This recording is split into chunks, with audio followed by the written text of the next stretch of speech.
সকালে ভার্সিটি যাওয়ার জন্য রেডি হচ্ছিলাম, আম্মু রুমে এসে বলল, নিয়ান, তুই ভার্সিটি শেষে তাড়াতাড়ি বাসায় ফিরিস। কেন আম্মু? আমরা সবাই আজ আমাদের গ্রামের বাড়ি যাচ্ছি। আমরা সবাই মানে? আমি তো যেতে পারবো না, আমার এক্সাম এখনও শেষ হয় নাই, কালকে আমার লাস্ট এক্সাম। তুই তো আমাকে বলেছিলি তোর পরীক্ষা আজকে শেষ হবে।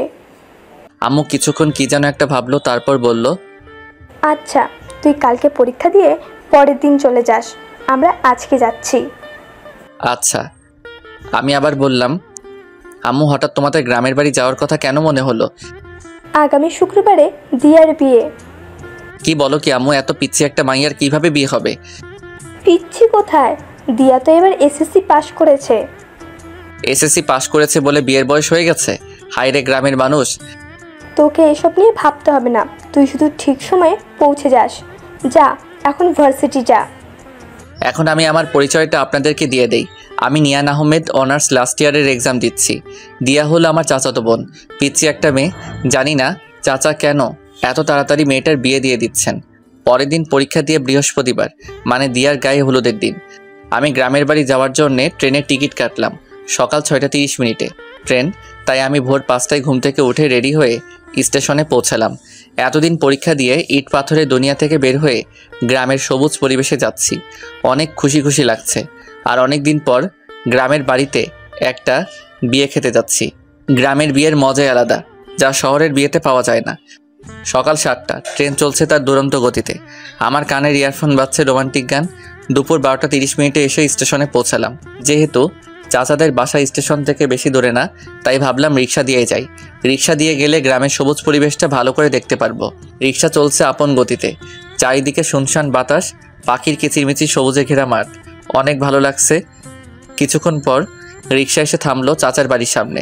আসলে চাচা হলেন এই এলাকার চেয়ারম্যান, তাই রিক্সাওয়ালাকে চাচার নাম বলাতেই একেবারে বাড়ির সামনে এনে নামিয়ে দিল। গেট খুলে বাড়িতে ঢুকলাম। বিশাল বাড়িটা খুব সুন্দর করে সাজানো। আমি গেটের ভিতর ঢোকা মাত্রই শিহাব, মানে দিয়ার ছোট ভাই, আমাকে দেখে দৌড়ে ঘরের ভিতরে যেতে যেতে জোরে জোরে বলতে লাগলো, নিয়ান ভাইয়া এসে গেছে। আম্মু, আব্বু, আপু, সবাই এসে দেখো, নিয়ান ভাইয়া চলে এসেছে। শিহাবের ডাকে সবাই ঘর থেকে বেরিয়ে আসলো। সারা বাড়ির সব আত্মীয় স্বজনরা বেরিয়ে এসে আমাকে ঘিরে দাঁড়ালো। সবাই আমার দিকে তাকিয়ে আছে। আমি বুঝলাম না সবাই আমাকে দেখে এরকম রিয়্যাক্ট করছে কেন, আর সবাই আমাকে এরকমভাবেই বা দেখছে কেন। দিয়াকে দেখলাম সবার পিছনে দাঁড়িয়ে আছে, আমার দিকে একবার তাকাচ্ছে আর একবার লজ্জা পেয়ে চোখ নিচে নামাচ্ছে। আমি কিছুই বুঝতে পারছি না কি হচ্ছে এসব। হঠাৎ চাচা বললেন, চলো তোমরা সবাই জামাই বাবাজিকে নিয়ে ঘরে যাই। জামাই বাবাজি মানে? চাচা জামাই বাবাজি কাকে বলছে? আমি আমার পেছনে তাকালাম, না, আমার পেছনে তো কেউ নাই। তাহলে চাচা কাকে জামাই বাবাজি বলল? আমি চিন্তায় পড়ে গেলাম। আমাকে চিন্তিত দেখে আম্মু বলল, এই নিয়ান, কি ভাবছিস এত? তোকে কিছু ভাবতে হবে না, চল ঘরে চল, আমি তোকে সব বুঝিয়ে বলছি। আম্মু আমাকে রুমে নিয়ে গেল। আমি বললাম, আম্মু এসব কি হচ্ছে? আমি কিছুই বুঝতে পারছি না। আর চাচা আমাকে জামাই বাবাজি বলছে কেন? নিজের মেয়ের হবু স্বামীকে জামাই বাবাজি বলবে না তো কি বলবে? মানে আমি? তুই দিয়ার হবু বর, আগামীকাল তোদের বিয়ে। আম্মু, কি? আমার পক্ষে এই পিচ্চিটাকে বিয়ে করা সম্ভব না। হঠাৎ আব্বু রুমে ঢুকে বলল, কি বললি তুই? হ্যাঁ আব্বু, আমি এই বিয়েটা করতে পারবো না। আর তাছাড়া আমার কি বিয়ের বয়স হয়েছে? আমার তো অনার্সই শেষ হয় নাই। শেষ হয় নাই তো কি হয়েছে? বিয়ের পর অনার্স মাস্টার সবই করবি। আব্বু, আমি আর কোনো কথা শুনতে চাই না। এই বলে আব্বু আম্মু দুজনেই রুম থেকে বেরিয়ে গেলেন। পরের দিন একরকম জোর করে আমার বিয়েটা হয়ে গেল। রাতে আমি চাচাদের ছাদে এক কোণে দাঁড়িয়ে রইলাম আর মনে মনে ভাবতে লাগলাম, সত্যি কি আমার বিয়ে হয়ে গেল? তাও কিনা একটা পিচ্চি মাইয়ার সাথে। আমি কি পিচ্চিটাকে বউ হিসেবে মেনে নিতে পারবো? না, কোনোদিনও আমি ওই পিচ্চিটাকে বউ হিসেবে মানতে পারবো না। আমি অনেকক্ষণ হলো ছাদে দাঁড়িয়ে আছি। ঘড়িতে দেখলাম রাত 12:35 বেজে গেছে। পেছন থেকে হঠাৎ আদিবা, আমার ছোট বোন, ডাক দিল, ভাইয়া তুমি এখানে? আর সবাই তোমাকে সারা বাড়ি খুঁজছে। কেন? আমাকে কেন খুঁজছে? সে কি তুমি জানো না তোমাকে কেন খুঁজছে? আজ না তোমার বাসর রাত, আর ভাবি সেই কখন থেকে তোমার জন্য অপেক্ষা করছে। আমি আদিবার সাথে নিচে নেমে আসলাম। আব্বু আমাকে দেখে রাগে কটমট করে এগিয়ে আসলো আমার দিকে। এসে আমার গালে ঠাস করে একটা চড় বসিয়ে দিলেন, তারপর বললেন, মেয়েটা তোর জন্য সেই কখন থেকে অপেক্ষা করে বসে আছে, আর তুই কি না? যা তাড়াতাড়ি ঘরে যা বলছি। আমার মাথায় অনেক রাগ উঠে গেল, তবে আব্বুর উপর না, ওই পিচ্চিটার উপর। ওই পিচ্চিটার কারণেই আব্বু আজ আমাকে মারলো। আমি রাগে ফুঁসতে ফুঁসতেই রুমে ঢুকলাম। দরজা খোলার আওয়াজ পেয়ে মেয়েটা দৌড়ে বেলকনি থেকে বেরিয়ে আসলো। এসেই মাথায় ঘুমটা দিয়ে বিছানাতে বসে পড়লো। আমি বিছানার দিকে এগিয়ে গেলাম। আমি বিছানার পাশে এসে দাঁড়াতেই মেয়েটা বিছানা থেকে নেমে আমার পা ধরে সালাম করতে লাগলো। পিচ্চিটা আমার পা ধরে সালাম করেই যাচ্ছে, ওঠার কোনো নামগন্ধ নাই। আমি ধমক দিয়ে বললাম, এই পিচ্চি, পা ধরে বসে আছিস কেন? ওঠ বলছি। তুমি উঠবে না? আমি কেন উঠাবো? আমি তো জানি বাসরাতে বউ তার স্বামীকে পা ধরে সালাম করলে স্বামী বউকে বুকে তুলে জড়িয়ে ধরে। কথাটা বলতে বলতে মেয়েটা আমার পা ছেড়ে উঠে আমার সামনাসামনি লজ্জায় লাল হয়ে দাঁড়ালো। শখ কত আমার বয়েই গেছে তোর মতো পিচ্চিকে জড়িয়ে ধরতে। বলেই আমি পিচ্চিটাকে ধাক্কা দিয়ে বিছানাতে ফেলে দিয়ে একটা বালিশ নিয়ে সোফাতে চলে গেলাম। পিচ্চিটা আমার এরকম ব্যবহার দেখে ভ্যাবাচাকা খেয়ে বিছানাতে পড়ে রইল। পিচ্চিটা বিছানা থেকে উঠে এসে বলল, তুমি প্লিজ বিছানাতে গিয়ে শুয়ে পড়ো, আমি না হয় সোফাতে ঘুমাই। এ পিচ্চি, আমাকে রাগাস না বলছি। তোর ঘুম গিয়ে তুই ঘুমা, এত দরদ দেখাতে আসিস না। পিচ্চিটা আমার কথা শুনে আমার পাশে আর দাঁড়ালো না, বিছানাতে গিয়ে শুয়ে পড়ল। সারাদিনের ক্লান্তিতে আমি যে কখন ঘুমিয়ে পড়েছিলাম খেয়ালই করিনি। সকালে কারো ডাকে ঘুম ভাঙলো। আমি ঘুম ঘুম চোখেই বললাম, আজকে ভার্সিটি যাব না আম্মু, আমাকে ঘুমাতে দাও। এই যে ওঠো না, নিচে তোমাকে সবাই ডাকছে। উফ আম্মু, তোমাকে বললাম না ভার্সিটি যাও। হঠাৎ আমার মনে হলো আম্মু তো আমাকে এরকম মিষ্টি সুরে ডাকে না। আম্মু হলে তো এতক্ষণ আমাকে ঝাড়ু দিয়ে পিটাইতেন। আমি চোখ খুলে তাকাতেই দেখি পিচিটা আমার পাশে দাঁড়িয়ে হাসছে। পিচিটাকে দেখে আমার মনে পড়ল আমি এখন চাচাদের বাড়িতে। এই পিচ্চি, হাসবি না বলছি, তোর হাসি দেখলে আমার সারা শরীর জ্বলে। এ মা, কোথায় জ্বলছে দেখি? ওষুধ লাগিয়ে দেবো নাকি? আমার সাথে মজা নিচ্ছিস? মজা নিতে যাবো কেন? তুমিই তো বললা তোমার সারা শরীর জ্বলছে, তাই আমি ভাবলাম ওষুধ লাগিয়ে দিই। আচ্ছা ঠিক আছে, ওষুধ লাগাতে হবে না, গোসল করে নাও, তাহলে শরীর আর জ্বলবে না। পিচ্চিটা নিজের আলমারি থেকে একটা টাওয়েল বের করে আমার হাতে ধরিয়ে দিল। আমি টাওয়েল হাত থেকে ফেলে দিয়ে বললাম, আমি এত সকালে গোসল করতে পারবো না। আচ্ছা তো গোসল করবে না, এত রাগ দেখানোর কি আছে? আমি রাগ দেখাবই, তাতে তোর বাপের কি? আমার বাপের কিছু না, কিন্তু আমার অনেক কিছু, কারণ তুমি তো আমার বর। তোকে আমি বউ হিসেবে মানি না, আর কোনোদিন মানবো না। তুমি আমাকে বউ হিসেবে না মানলেও আমি তোমাকে ঠিকই বর হিসেবে মানি। আর তাড়াতাড়ি ফ্রেশ হয়ে নিচে আসো, সবাই তোমার জন্য অপেক্ষা করছে। আমি রেডি হয়ে নিচে নেমে এসে দেখি সবাই একসাথে বসে আড্ডা দিচ্ছে। আমি আম্মুকে গিয়ে বললাম, আম্মু আমি বাড়ি যাব। হ্যাঁ বাবা, আজ বিকালেই আমরা বৌমাকে নিয়ে বাড়ি যাব। ওই পিচিটাকে সাথে নিয়ে যাওয়ার কি দরকার? এই কথাটা বলতে গিয়ে আব্বুকে দেখে আর বললাম না, যদি কালকের মতো আবার মারে। আম্মু এখন চলে গেলেই তো হয়। এখন এত তাড়াহুড়ো করে কিভাবে যাব? তুই নাস্তা করেছিস? যা কিছু খেয়ে নে। দিয়া মা, নিয়ানকে কিছু খেতে দে তো। আচ্ছা চাচি আম্মা। সে কি রে, তুই এখনো আমাকে চাচি আম্মা ডাকছিস? এখন থেকে আমাকে শুধু আম্মা বলে ডাকবি। আচ্ছা ঠিক আছে। আমি কিছু না বলে টেবিলে গিয়ে বসলাম। বিকেলে বাড়িতে যাওয়ার জন্য রেডি হচ্ছিলাম, হঠাৎ পিচ্চি এসে আমার হাতে একটা পাঞ্জাবি ধরিয়ে দিয়ে বলল, আম্মু বলেছেন এটা পড়তে। আমি হাতে নিয়ে দেখি বিয়ের দিন যে পাঞ্জাবিটা পরেছিলাম সেই পাঞ্জাবি। এত ভারী পাঞ্জাবি আমি পরতে পারবো না। সব সময় শুধু না না করো কেন? আমি পিচির ধমক শুনে কিছুটা ভয় পেয়ে গেলাম। এইটুকু পিচির এত তেজ! আমি আর কিছু না বলে পাঞ্জাবিটা পরে নিলাম। যাওয়ার সময় পিচিটা অনেক কান্না করলো। চাচা পিচিটাকে আমার হাতে তুলে দিলেন আর বললেন, আমার মেয়েকে সুখে রেখো বাবা, কোনোদিন কষ্ট দিও না। আমি জবাবে চাচাকে কি বলবো কিছুই বুঝতে পারলাম না। তারপর আমরা বাড়ির দিকে রওনা দিলাম। বাড়িতে ফিরে গাড়ি থেকে নেমে অবাক হয়ে গেলাম। সারা বাড়ি অনেক রকম বাতি দিয়ে সাজানো। পিচিটা গাড়ি থেকে নামতে গিয়ে আবার বসে পড়লো। কি হলো মা, নামছিস না কেন? মাথা ঘুরছে আম্মু। আমি এদিক সেদিক না তাকিয়ে সোজা ঘরের দিকে যেতে লাগলাম। পিছন থেকে আম্মু ডাক দিল, এই নিয়ান, বউকে ফেলেই ঘরে চলে যাচ্ছিস? ওর পা আছে, নিজে হেঁটে যেতে পারবে, ওকে কি কোলে তুলে নিয়ে যেতে হবে নাকি? হ্যাঁ, ভালো বুদ্ধি বের করেছিস।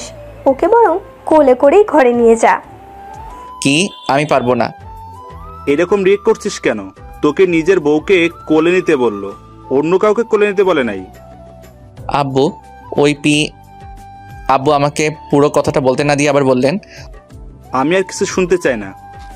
অতঃপর বাধ্য হয়ে পিচিটাকে কোলে নিয়ে রুমে যেতে লাগলাম। আমি পিচিটার মুখের দিকে তাকিয়ে দেখলাম মুচকি মুচকি হাসছে। ইচ্ছে করছে এখনই কোল থেকে নিচে ফেলে দেই। আমি পিচিটাকে নিয়ে রুমের দরজাতে আসতেই অবাক হয়ে গেলাম। রুমের দরজাতে পিচিটাকে কোলে নিয়েই দাঁড়িয়ে রইলাম। সারা রুম অনেক রকম ফুল দিয়ে সাজানো। রুমটাকে একেবারে ফুলের বাগান বানিয়ে ফেলেছে। এমনি আমার ফুলে অ্যালার্জি, আর রুমে এত ফুল দেখে মাথাটাই গরম হয়ে গেল। পিচিটা আমার কোলে ছিল। পিচিটাও দেখলাম এতগুলো ফুল দেখে আমার মতোই অবাক হয়ে তাকিয়ে আছে রুমের দিকে। আমি পিচিটাকে কোলে নিয়ে রুমে ঢুকলাম। রুমে ঢুকে পিচিটাকে বিছানাতে ছুঁড়ে ফেলে দিলাম। আউ মা গো, কোমরটা গেল গো। আমি ভয় পেয়ে গেলাম। এখন মেয়েটার কিছু হলে তো আব্বু আমাকে মেরেই ফেলবে। আমি পিচিটার পাশে বসে বললাম, সরি, দেখি কোথায় ব্যথা পেয়েছিস। আমি ব্যথা পাই নাই, আমি জাস্ট দেখতে চেয়েছিলাম আমি ব্যথা পেলে তুমি কিভাবে রিয়্যাক্ট করো। বলে পিচিটা একটা হাসি দিয়ে বিছানা থেকে উঠে ওয়াশরুমের দিকে যেতে লাগলো। এই পিচি, দাঁড়া। কি? তুই তো একটু আগে মাথা ব্যথার জন্য হাঁটতে পারছিলি না, এখন কিভাবে হাঁটছিস? সবই তোমার কোলে ওঠার ধান্দা। তুই তো দেখছি একটা পিচ্চি শয়তান্নি। পিচিটা একটা হাসি দিয়ে ওয়াশরুমে ঢুকে গেল। আমি রুমে বসে বসে ভাবতে লাগলাম, না, পিচিটার সাহস অনেক বেড়ে গেছে। আমাকে এমন কিছু করতে হবে যাতে পিচিটা আমাকে ছেড়ে যেতে বাধ্য হয়। কিছুক্ষণ পর পিচি একটা পাতলা 3 পিস পরে বেরিয়ে আসলো। আমাকে বলল, যাও এখন ভারী পাঞ্জাবিটা চেঞ্জ করে আসো। আমি আমার পাঞ্জাবি চেঞ্জ করব কি না করব সেটা আমার ব্যাপার। আমার সব ব্যাপার তোকে এত নাক গলাতে হবে না। তুমি সবসময় এমন করো কেন? আমি এমন করবই, তাতে তোর কি? আমারই তো সব। তারপর আমি ফ্রেশ হতে গেলাম। ফ্রেশ হয়ে রুমে এসে দেখি পিচিটা রুমে নাই, হয়তো নিচে গেছে। আমি রেডি হয়ে নিচে চলে আসলাম। পিচিটা আম্মু আব্বু আর আদিবার সাথে হেসে হেসে কথা বলছে। পিচিটার কি সুন্দর নিষ্পাপ হাসি, কি মায়া ভরা চোখ, একদম মায়াবতী। আমি এসব কি ভাবছি? আমি তো এইটুকু পিচিকে কোনোদিনও বউ হিসেবে মানতে পারবো না। তাহলে কেন আমি পিচিটার মায়া জড়াচ্ছি? কি রে, এখানে দাঁড়িয়ে কি ভাবছিস? তোর জন্য সেই কখন থেকে আমরা না খেয়ে বসে আছি। চল, রাতের খাবার খাবি, চল।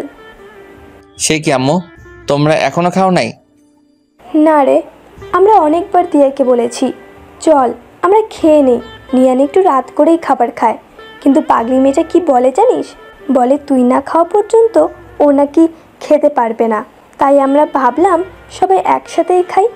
দেখছিস মেয়েটা এখন থেকে কীরকম তোকে ভালোবাসে। লক্ষ্মী একটা মেয়ে। লক্ষ্মী না ছাই, শয়তানের হাড্ডি একটা। কি রে, বিড়বিড় করে কি বলছিস?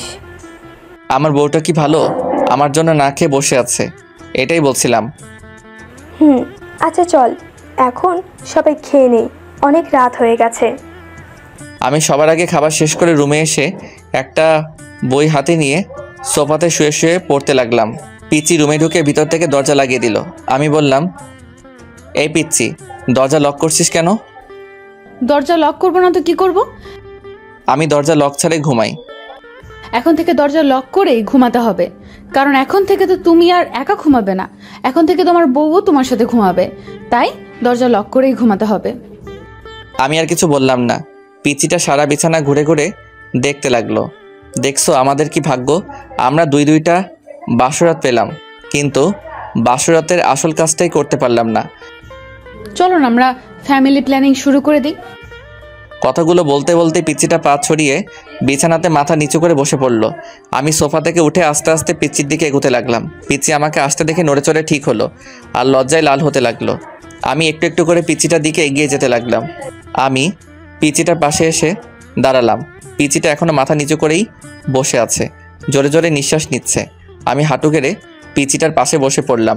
পিচিটার হাত আমার হাতে শক্ত করে ধরলাম। পিচিটা এবার লজ্জা মাখা চোখে আমার চোখের দিকে তাকালো। আমি বললাম, বইন রে, তুই আমার ছোট্ট পিচ্ছি বোন, তোর সাথে কি আমি এসব করতে পারি বল? দিয়ে আমার কথা শুনে অবাক হয়ে আমার দিকে চোখ দুইটা বড় বড় করে তাকালো। তারপর মুখটা মলিন করে বলল, ছি ছি, তুমি এসব কি বলছো? নিজের বউকে কেউ বোন বলে? দেখ দিয়া, তুই এখনো অনেক পিচ্ছি, তোর এখনো বিয়ের বয়স হয় নাই। তুমি আমাকে যতটা পিচ্ছি ভাবছো আমি কিন্তু ততটা পিচ্ছি না। বলেই দিয়া নিজের শরীর থেকে ওড়নাটা ফেলে বিছানা থেকে উঠে দাঁড়ালো। আমি উঠলাম আর আমি বললাম, তুই নিজেকে যতই বড় মনে করিস না কেন, তুই পিচ্ছিই থাকবি। না আমি পিচ্ছি না। হ্যাঁ তুই পিচ্ছি।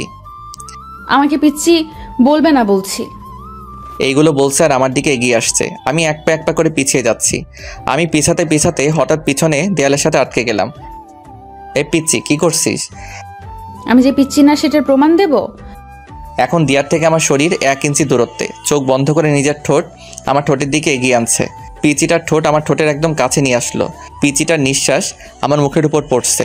পিচিটা নিজের ঠোঁট আমার এতই কাছে নিয়ে এলো যে বুঝতেই পারছি না কোনটা ওর নিঃশ্বাস আর কোনটা আমার নিঃশ্বাস। আমি পিচিটাকে কিছু বলতে যাব তখনই হুট করে নিজের ঠোঁট আমার ঠোঁটে লাগিয়ে দিল। আমি মুখে কোনো শব্দ করতে পারছি না। কিছুক্ষণ পর পিচিটা নিজের ঠোঁট সরিয়ে আমার কপাল নিজের কপালে লাগিয়ে জোরে জোরে হাঁপাতে লাগলো। আমি পিচিটাকে ধাক্কা দিয়ে নিজের থেকে সরিয়ে নিলাম। হাত দিয়ে ঠোঁট মুছতে মুছতে বললাম, এই পিচি শয়তানি, তুই এটা কি করলি? আমি যে পিচ্ছি না সেটার প্রমাণ দিলাম। সর। ধাক্কা দিয়ে সরিয়ে বাথরুমে যেতে লাগলাম। অনেকক্ষণ ধরে বাথরুমে বসে বসে মোবাইল টিপছিলাম। পিচিটার সামনে যেতে ইচ্ছা করছে না। অনেক রাগ হচ্ছে পিচিটার উপর। এইটুকু পিচ্ছি একটা আমাকে কিস করছে এটা ভাবতেই সারা শরীর জ্বলছে। আব্বুর ভয়ে পিচিটাকে কিছু বলতেও পারছি না। বাথরুমের বাইরে থেকে পিচিটার ডাক শুনলাম। এই যে এতক্ষণ ধরে বাথরুমে কি করছো? বেরিয়ে আসছো না কেন? বাথরুমেই ঘুমিয়ে পড়লে নাকি? আমি কোনো উত্তর না দিয়ে মোবাইল টিপছি। কিছুক্ষণ থেমে পিচিটা আবার ডাকতে লাগলো, এই যে শুনছো, বেরিয়ে আসো না প্লিজ, আমার একা একা ভয় লাগছে। আমি মনে মনে বললাম, তোর ভয় লাগছে তো আমি কি করব? কোলে নিয়ে নাচবো নাকি পিচি শয়তানি একটা? এবার পিচিটা বাথরুমে দরজাটা জোরে ধাক্কা দিতে লাগলো। দরজা খুলছো না কেন? প্লিজ দরজাটা খুলো। এবার পিচিটা নিজেকে নিজেই প্রশ্ন করলো, ওর কিছু হলো না তো? এই কি হলো, দরজা খুলছো না কেন? কান্না করছে আর জোরে জোরে বাথরুমের দরজাটা ঠেলছে। এবার আমার বেরিয়ে আসা দরকার না হলে পিচিটার কথা শুনে আব্বু আম্মু চলে আসবেন। আমি দরজা খুলে বাইরে বেরিয়ে আসলাম। আমাকে দেখে পিচিটা আমাকে শক্ত করে জড়িয়ে ধরলো আর বলতে লাগলো, তুমি ঠিক আছো তো? তোমার কিছু হয়নি তো? এতক্ষণ দরজা আটকে কি করছিলে? জানো আমি কতটা ভয় পেয়ে গিয়েছিলাম। সত্যি তুই একটা পিচ্ছি। বলেই পিচিটাকে পাশ কাটিয়ে বিছানা থেকে একটা বালিশ নিয়ে সোফাতে চলে গেলাম। পিচিটা আমার পিছে পিছেই আসলো। আমি সোফাতে বালিশ থেকে ঘুমাতে যাব তখনই পিচিটা আমাকে বলল, তুমি সোফাতে ঘুমাবে না, আমার সাথে বিছানাতে ঘুমাবে। আমি তোর সাথে ঘুমাতে পারবো না। তোমাকে আমার সাথেই ঘুমাতে হবে, না হলে কিন্তু। না ঘুমালে কি করবি? হ্যাঁ, আমার সাথে না ঘুমালে শ্বশুর আব্বাকে ডাক দিব আর বলবো তুমি আমাকে মারছো। কি বললি? আমি তোকে মারছি? তুমি আমাকে মারো নাই সেটা শুধু তুমি আর আমি জানি, আব্বু তো আর জানে না। তুই আমাকে ব্ল্যাকমেল করছিস? আমার প্রশ্নের উত্তর না দিয়ে উল্টা আমাকে প্রশ্ন করলো। তুমি বলো আমার সাথে ঘুমাবে নাকি আমি আব্বুকে ডাক দিব? তোর মতো পিচ্ছি শয়তানির সাথে আমি ঘুমাতে পারবো না। ওকে, তাহলে আমি আব্বুকে ডাক দিই। আব্বু। আমি ওর মুখ চেপে ধরে বললাম, এই কি করছিস? আমি ঘুমাবো তো, তোর সাথে ঘুমাবো। প্লিজ আব্বুকে ডাক দিস না, পিচ্ছি শয়তানি একটা। শেষ পর্যন্ত পিচিটাকে নিয়ে বিছানাতে ঘুমাতে গেলাম। ওর বালিশটা ঠেলে একপাশে দিলাম, আমার বালিশটা টেনে অন্য পাশে আনলাম। আমাদের মাঝখানে বড় গ্যাপ রাখলাম। লাইট নিভিয়ে বালিশে মাথা রাখলাম। হুট করে পিচিটা নিজের বালিশ ছেড়ে আমার বালিশে চলে আসলো। সোজা আমার বুকে মাথা রেখে 2 হাত দিয়ে আমাকে জড়িয়ে ধরলো। আমি সাথে সাথে ওকে আমার থেকে ছাড়িয়ে নিলাম। বললাম, এই পিচি কি করছিস? তোর বালিশে গিয়ে ঘুমা। না, আমি তোমার বুকে ঘুমাবো। তোর বালিশে গিয়ে ঘুমা বলছি। পিচিটা উল্টা আমাকে ধমক দিয়ে বলল, আমাকে তোমার বুকে ঘুমাতে দিবা নাকি আমার শ্বশুর আব্বাকে ডাক দিব? আব্বু। এই পিচি শয়তানি, কথায় কথায় আব্বুকে ডাক দিস কেন? অতঃপর বাধ্য হয়ে পিচিটাকে বুকে নিয়ে ঘুমালাম। সকালে ঘুম থেকে উঠে মেয়েটার কাণ্ড দেখে আমি অবাক হয়ে গেলাম। পিচিটার একটা পা আমার পেটের উপর আর আমার মাথাকে নিজের বুকে শক্ত করে জড়িয়ে আমাকে কোলবালিশ বানিয়ে ঘুমিয়ে আছে। আমি পিচিটার বাহু থেকে নিজেকে ছাড়ানোর চেষ্টা করছি, কিন্তু পিচিটা আমাকে ছাড়ছেই না, আরও শক্ত করে আমাকে জড়িয়ে ধরছে। তার মানে পিচিটা এখন জেগেই আছে। আমি বললাম, এই পিচি আমাকে ছাড় বলছি। পিচিটা আমাকে ছাড়ছেই না। আমি এবার জোর করে পিচিটার থেকে ছুটে আসলাম। ফ্রেশ হয়ে রুমে এসে দেখি পিচিটা নাই, হয়তো উঠে নিচে চলে গেছে। আমি রেডি হয়ে নিচে খাবার টেবিলে চলে আসলাম। সবাই একসাথে নাস্তা করছি। আব্বু বললেন, নিয়ান, তুই কোথাও বের হবি নাকি? জি আব্বু, বন্ধুদের সাথে একটু দেখা করতে যাব। বৌমাকে সাথে করে নিয়ে যা, একটা ভালো কলেজে ভর্তি করিয়ে দিস। আব্বু, তার চেয়ে বরং ওকে ওর বাড়িতে পাঠিয়ে দাও, দিয়া ওর বাড়ি থেকে পড়াশোনা করুক। পিচিটার হাসি মুখ মলিন হয়ে গেল। আব্বু বললেন, দিয়া এখন আমাদের বাড়ির বউ, আমাদের বাড়ি থেকেই পড়াশোনা করবে। তোকে আমি যেটা বলছি তুই সেটা কর। আচ্ছা আব্বু। পিচিটার মুখে হাসি ফুটে উঠলো। আমি বাইক নিয়ে পিচিটার জন্য বাইরে দাঁড়িয়ে আছি, কিন্তু এখনও আসছে না কেন? সেই কখন রেডি হতে গিয়েছিল। কিছুক্ষণ পর পিচিটা বেরিয়ে আসলো। আমি পিচিটাকে দেখে হা করে তাকিয়ে রইলাম। পিচিটাকে সাদা একটা পরি লাগছে। পিচিটা একটা সাদা জামা পরে বের হয়ে আসলো, ঠোঁটে লাল লিপস্টিক, চোখে গাঢ় করে কাজল, মুখে কোনো মেকআপ নাই। মেকআপ ছাড়াই পিচিটাকে এক কথায় অসাধারণ লাগছে। এভাবে তাকিয়েছো কেন? আমার লজ্জা লাগছে। পিচিটার কথায় আমি ওর থেকে চোখ সরিয়ে নিলাম। যেভাবে সেজে আছিস বোঝা যাচ্ছে কোনো বিয়ে বাড়িতে যাচ্ছিস। বারে, নিজের বরের সাথে আজ প্রথম কোথাও একসাথে বের হচ্ছি, একটু সাজবো না? এটাকে একটু সাজা বলে? আচ্ছা তাড়াতাড়ি পেছনে ওঠ। ওয়াও, আমরা বাইকে যাব? পিচিটা হুট করে এসে আমার গালে একটা চুমু খেলো। এই পিচ্চি শয়তান্নি, আমাকে চুমু দিলি কেন? জানো, আমার অনেক দিনের স্বপ্ন, আমার বর আমাকে বাইকের পেছনে নিয়ে ঘুরবে। সেই স্বপ্নটা আজ পূরণ হতে যাচ্ছে। তুই স্বপ্ন দেখ, আমি যাচ্ছি বলেই বাইকটা স্টার্ট দিলাম। এই না না, আমি উঠছি। পিচ্চিটা পেছনে উঠে বসতেই আমি বাইকটা ছেড়ে দিলাম। কিছুক্ষণ পর আমি বাইকটা একটা জায়গায় থামালাম। পিচিটা বলল, আমরা কি কলেজে এসে পড়েছি? না। তাহলে এখানে বাইক থামালে কেন? দরকার আছে। পিচিটার কিছু বলল না, চুপ করে বসে রইল। আমি ভাবতে লাগলাম সামনে তো বন্ধুরা আড্ডা দিচ্ছে, আমার সাথে যদি পিচিটাকে দেখে তাহলে তো আমি শেষ। আমি ভাবতে লাগলাম কি করা যায়। হ্যাঁ, বুদ্ধি পেয়েছি। আমি পিচিটাকে বললাম, এই পিচি আমাকে শক্ত করে ধরো। পিচিটা খুশি হয়ে আমাকে শক্ত করে ধরলো। আমি বাইকটা স্টার্ট দিলাম। আস্তে আস্তে বাইকের স্পিড অনেকটা বাড়িয়ে দিলাম। পিচিটা ভয় পেয়ে আরও শক্ত করে আমাকে জড়িয়ে ধরছে আর আমাকে কি যেন বলছে। বাতাসের শ শ আওয়াজে পিচিটার কথা আমি ভালো করে শুনতেও পারছি না। আমাদের আড্ডার জায়গা ফেলে আসতেই আমি বাইকের স্পিড কমিয়ে দিলাম। তারপর একটা কলেজের সামনে এসে বাইক থামালাম। পিচিটা বাইক থেকে নেমে কান্না করে দিল। এ পিচি, কি হলো? কি কান্না করছিস কেন? তুমি এত স্পিডে বাইক চালিয়ে আসলে কেন?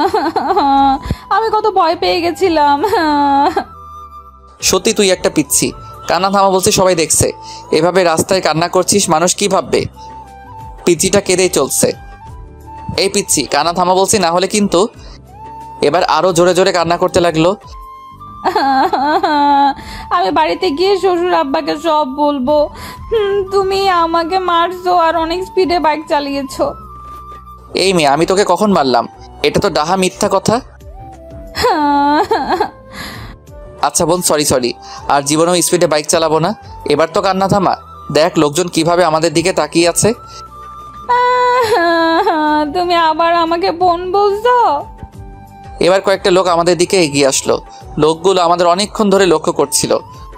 কি ভাই, মেয়েটাকে এভাবে কাঁদাচ্ছেন কেন? মেয়ে দেখলেই পিছনে লাগতে ইচ্ছা করে বলে লোকটা নিজের হাতে শার্ট উপরে তুলতে তুলতে আমার দিকে এগিয়ে আসছে। আরে ভাই থামেন, উনি আমার বউ। আমার উপর রাগ করে কান্না করছে। আমার মুখে বউ ডাক শুনে দিয়া কান্না থামালো। আপু, উনি কি আপনার স্বামী? জি, উনি আমার স্বামী। লোকগুলো আমাকে সরি বলে চলে গেল। পিচিটাকে দেখলাম মাথা নিচু করে হাসছে। এ পিচি, হাসছিস কেন? তুমি আমাকে বউ বলছো তাই খুশি লাগছে। আমার বইয়ে গেছে তোকে বউ বলতে। আমি তো ওই লোকগুলোর হাত থেকে বাঁচার জন্য তাকে বউ বললাম। যেভাবেই হোক, বউ বলছো তো। পিচিটাকে কলেজে ভর্তি করিয়ে আবার বাড়িতে ফিরছি। এবার বাইকটা আস্তে আস্তে চালাচ্ছি। কিছু দূর আগাতেই দেখলাম কয়েকজন লোক রাস্তার মাঝখানে দাঁড়িয়ে আছে। আরে এরা তো আমার বন্ধুরা। এখন আমি কি করি? সবাই আমার দিকে রাগি চোখে তাকিয়ে আছে। আমি বললাম, কিরে তোরা এভাবে মাঝ রাস্তায় দাঁড়িয়ে আছিস কেন? এদিকে যাওয়ার সময় তোকে আমরা পিছন থেকে কত ডেকেছি, তুই শুনলি না কেন? ও, তোরা ডেকেছিলি, আমি হয়তো শুনতে পারি নাই। কিরে মামা, পিছনে সুন্দর মাইয়াটাকে? আমি এতক্ষণ এটারই ভয় পাচ্ছিলাম। হ্যাঁ রে, মেয়েটাকে? আমি কিছু বলছি না দেখে পিচিটাই বলল, আমি ওর বউ। পিচিটাকে বলতে না দিয়ে আমি বললাম, ও আমার চাচাতো বোন। পিচিটা আবার কান্না শুরু করে দিল। তুমি আমাকে আবার বোন বলছো? আমি বাড়িতে গিয়ে শ্বশুর আব্বাকে সব বলবো। নিজের বউকে বোন বলা হচ্ছে? আমার বন্ধুরা সবাই একসাথে বলে উঠলো, বউ? সবাই অবাক হয়ে আমার দিকে তাকিয়ে রইল। ওরা আমাকে প্রশ্ন করতে যাবে তখনই আমি বললাম, বাড়ি থেকে ফিরে এসে সব বলছি। এই বলে বাইক স্টার্ট দিয়ে বাড়িতে চলে আসলাম। এই পিচ্ছি নাম, বাড়ি চলে এসেছি। পিচিটা বাইক থেকে নামতে আমি বাইক আবার রিস্টার্ট দিলাম। পিচিটা বলল, বাসায় কখন ফিরবে? সেটা তোকে বলে যেতে হবে নাকি? বলেই বাইক চালিয়ে চলে আসলাম বন্ধুদের কাছে। বন্ধুদের সাথে আড্ডা দিতে দিতে কখন যে বিকাল 3টা বেজে গেল খেয়ালই করি নাই। বাসাতে ঢুকতেই দেখি আব্বু ড্রয়িং রুমের সোফাতে বসে আছেন। আমাকে দেখে আব্বু সোফা থেকে উঠে এসে আমার সামনে দাঁড়ালেন, তারপর বললেন, তোর কি কাণ্ডজ্ঞান বলতে কিছু নেই? আব্বু চুপ কর। ঘরে যে তোর একটা বউ আছে সেদিকে কি খেয়াল আছে? মেয়েটা সেই কখন থেকে না খেয়ে তোর জন্য বসে আছে, আর তুই সারাদিন বকাটের মতো ঘুরে বেড়াচ্ছিস আর নিজের ফোনটাও অফ করে রাখছিস। আমি মাথা নিচু করে বললাম, ফোনে চার্জ ছিল না, তাই আপনি অফ হয়ে গেছে। আম্মু এসে বললেন, যা রুম থেকে বৌমাকে নিয়ে আয়, মেয়েটা সেই কখন থেকে তোর জন্য অপেক্ষা করে বসে আছে। আমি রুমে ঢোকার আওয়াজ পেয়ে পিচিটা বেলকনি থেকে দৌড়ে আমার কাছে এসে বলল, তুমি চলে এসে। পিচিটা গালে হাত দিয়ে আমার দিকে প্রশ্নবোধক দৃষ্টিতে তাকিয়ে আছে। আমি বললাম, এই পিচি, তোকে কে বলেছে আমার জন্য না খেয়ে বসে থাকতে? পিচিটা চোখের পানি গড়িয়ে পড়ল। আমি আবার বললাম, আজ শুধু তোর জন্য আব্বু জীবনেই প্রথম আমাকে বকাটে বলল। আমার উপর বউয়ের অধিকার দেখানো হচ্ছে? তোকে আমি বউ হিসেবে মানি না, আর কোনোদিন মানবো না, অসহ্য একটা। পিচিটাকে পাশ কাটিয়ে ওয়াশরুমে চলে গেলাম। ওয়াশরুম থেকে ফিরে এসে দেখি পিচিটা সেই আগের জায়গাটাতে দাঁড়িয়ে আছে। আমি পিচিটার থেকে 2-3 পা সামনে এসে মাথাটা একটু পেছনে ঘুরিয়ে বললাম, এই পিচি, নিচে আসবি নাকি আমাকে আরো বকা খাওয়ানোর ইচ্ছা আছে? জি আসছি। পিচিটাকে নিয়ে খাবার খাচ্ছি, আম্মু পাশে দাঁড়িয়ে আছেন। পিচিকে দেখলাম খাবার না খেয়ে কি যেন একটা ভাবছে, আর খাবারগুলো হাত দিয়ে শুধু নাড়ছে। আম্মু পিচিটাকে বললেন, কি রে মা, তুই খাবার না খেয়ে কি ভাবছিস? কিছু না আম্মু। তাহলে খাচ্ছিস না কেন? পিচিটা নিজের গাল থেকে চুলগুলো সরিয়ে কিছুটা ভাত মুখে নিল। আম্মু চিৎকার দিয়ে উঠলেন, সে কি রে দিয়া মা, তোর গালে এটা কিসের দাগ? আম্মুর কথায় আমি পিচিটার গালের দিকে তাকালাম। পিচিটার গাল অনেকটা লাল হয়ে আঙুলের ছাপ দেখা যাচ্ছে। আমার আর বুঝতে বাকি রইল না যে এটা আমারই আঙুলের ছাপ। তখন রাগে থাপ্পড়টা অনেক জোরেই মেরেছিলাম। কি রে মা, কিছু বলছিস না যে? আমাকে বল, কি হয়েছে? এটা হয়তো অ্যালার্জির কারণে হয়েছে আম্মু, গালটা অনেকক্ষণ ধরে চুলকাচ্ছিল। ওষুধ লাগিয়েছিস? না আম্মু, পরে লাগিয়ে নিব। মেয়েটাকে দেখে আমার অনেক মায়া হচ্ছে। আমাকে বাঁচানোর জন্য মেয়েটা মিথ্যা বলল, আর আমি কি না নিজের উপর রাগ হচ্ছে। মেয়েটা আমার আগেই খাবারকে রুমে চলে গেল। কিছুক্ষণ পর আমি রুমে গিয়ে দেখি মেয়েটা রুমে নাই, হয়তো বেলকনিতে আছে। ভাবলাম মেয়েটাকে সরি বলে আসি। আমি বেলকনিতে গিয়ে দেখলাম পিচিটা আনমনে বাইরে তাকিয়ে আছে। আমাকে বলতে না দিয়ে পিচিটা বলল, আপনি আমাদের ডিভোর্স চান তাই তো? আমি জানি আপনি আমাদের ডিভোর্স চান, কিন্তু আপনার আব্বুর ভয় বলতে পারছেন না। আর এই বিয়েটাও আপনার আব্বুর ভয়ে করেছেন, কিন্তু আপনি চিন্তা করবেন না। ডিভোর্স হওয়ার পর আপনার আব্বুকে বলবো আমি নিজেই আপনাকে ছেড়ে চলে গেছি, বলবো আপনার কোনো দোষ নেই। আপনি ডিভোর্স পেপার রেডি করেন। পিচিটা চোখের পানি মুছে রুমে চলে গেল। আমি কিছুই বলতে পারলাম না। পরের দিন বাহিরে ঘুরতে যাওয়ার কথা বলে পিচিটাকে নিয়ে উকিলের কাছে আসলাম। উকিলের কাছে আসার পর উকিল বলল, বিয়ের 6 মাস আগে ডিভোর্স দেওয়া সম্ভব না, তার মানে আমাদেরকে আরও 6 মাস একসাথে থাকতে হবে। তারপর ডিভোর্সের অ্যাপ্লাই করে কোর্ট থেকে বেরিয়ে আসলাম। আজ আমি বাইকটা সাথে আনি নাই, তাই রিক্সা দিয়ে বাড়ি ফিরছিলাম। অনেকক্ষণ ধরে রিক্সাতে বসে আছি, কারো মুখে কোনো কথা নাই, দুজনেই চুপ করে আছি। দুজনের নীরবতা ভেঙে পিচিটাই বলল, আমার একটা কথা রাখবেন? বলো। আমরা যে কটা দিন একসাথে থাকবো সেই কটা দিন কি আমরা স্বামী স্ত্রীর মতো থাকতে পারি না? মানে তুই কি বলতে চাইছিস? আরে আমি তোমার কাছে স্ত্রীর অধিকার চাই নাই, আমি বলছি আমরা স্বামী স্ত্রীর মতো ব্যবহার করতে পারি কি না। প্লিজ আমার এই শেষ ইচ্ছাটা রাখো। আচ্ছা ঠিক আছে। সত্যি? পিচিটা আমার হাত হালকা জড়িয়ে ধরে বলল, থ্যাংক ইউ। রিক্সা এসে আমাদের বাড়িতে দাঁড়ালো। ঘরে ঢুকে অবাক হয়ে গেলাম। চাচা, চাচি, শিহাব আরও অনেকেই আমাদের ড্রয়িং রুমে বসে আছে। পিচিটা ওর আম্মু আব্বুকে দেখে দৌড়ে গিয়ে ওর আম্মুকে জড়িয়ে ধরলো। তারপর ওর আম্মুকে ছেড়ে ওর আব্বুকে জড়িয়ে ধরার সাথে সাথে কান্না করে দিল। চাচা বললেন, আরে পাগলি মেয়ে, কাঁদছিস কেন?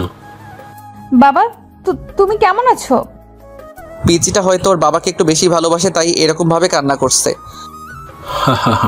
দেখো পাগলি মেয়ের কাণ্ড। আমি ভালো আছি রে মা, তুই কেমন আছিস? মুখে হাসি দিলেও চোখ দিয়ে পানি ঠিকই পড়ছে। ভালো বলেই আবার টুকরে টুকরে কান্না করতে লাগলো। চারিপাশে দেখলাম পিচিটার কান্না দেখে সবার চোখে পানি চলে এসেছে। আমার ওদের দেখে কোনো কষ্ট হচ্ছে না, কারণ আমি জানি আর কয়েক মাস পর পিচিটা ওর আম্মু আব্বুর কাছে চলে যাবে। তাই আমার তেমন কষ্ট হচ্ছে না। চাচা পিচিটার মাথায় হাত বুলিয়ে দিচ্ছে আর সান্ত্বনা দিচ্ছেন। এবার পিচিটাকে নিজের থেকে ছাড়িয়ে কপালে একটা চুমু খেলেন। পিচিটা এবার কিছুটা শান্ত হলো। আম্মু আমাকে ইশারায় বললেন চাচা চাচিকে সালাম করতে। আমি এগিয়ে গিয়ে চাচা চাচিকে সালাম করলাম। এবার আব্বু পিচিটাকে বললেন, যাও মা, ব্যাগপত্র গুছিয়ে নাও, আজ তোমরা তোমাদের বাড়ি যাচ্ছ। তোমার আব্বু আম্মু তোমাদের নিতেই এসেছেন। পিচিটা একবার আমার দিকে তাকিয়ে উপরের রুমে যেতে লাগলো। আব্বু আমাকে বললেন, কি রে, তুই দাঁড়িয়ে আছিস কেন? ব্যাগপত্র গুছিয়ে নে, তোদের গ্রামে গিয়ে 4 থেকে 5 দিন থাকতে হবে। আমি অবাক হয়ে বললাম, আব্বু আমাকেও যেতে হবে নাকি? হ্যাঁ বাবা, বিয়ের পর শ্বশুর বাড়ি গিয়ে কয়েকদিন থাকতে হয়, এটাই নিয়ম। আর তাছাড়া তুমি সেখানে যাচ্ছ, সেটা তো শুধু তোমার শ্বশুর বাড়ি না, তোমার নিজেরও বাড়ি। চাচা বলছিলাম কি আমি না গেলে কি হয় না? না, হয় না। যা, তাড়াতাড়ি গিয়ে রেডি হয়ে নে।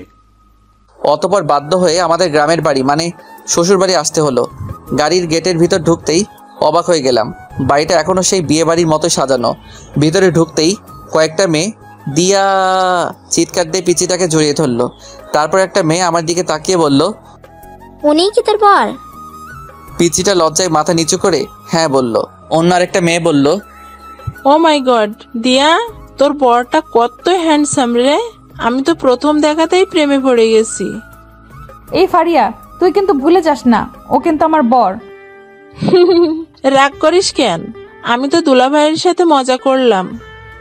আমি বুঝতে পারলাম মেয়েগুলো পিচিটার মতোই এক একটা শয়তানের হাড্ডি। আমি বললাম, আপনাদের কাউকে তো চিনলাম না। পিচিটা বলল, ওরা আমার বান্ধবী। ও কিরে, তোরা এখানে দাঁড়িয়ে আছিস?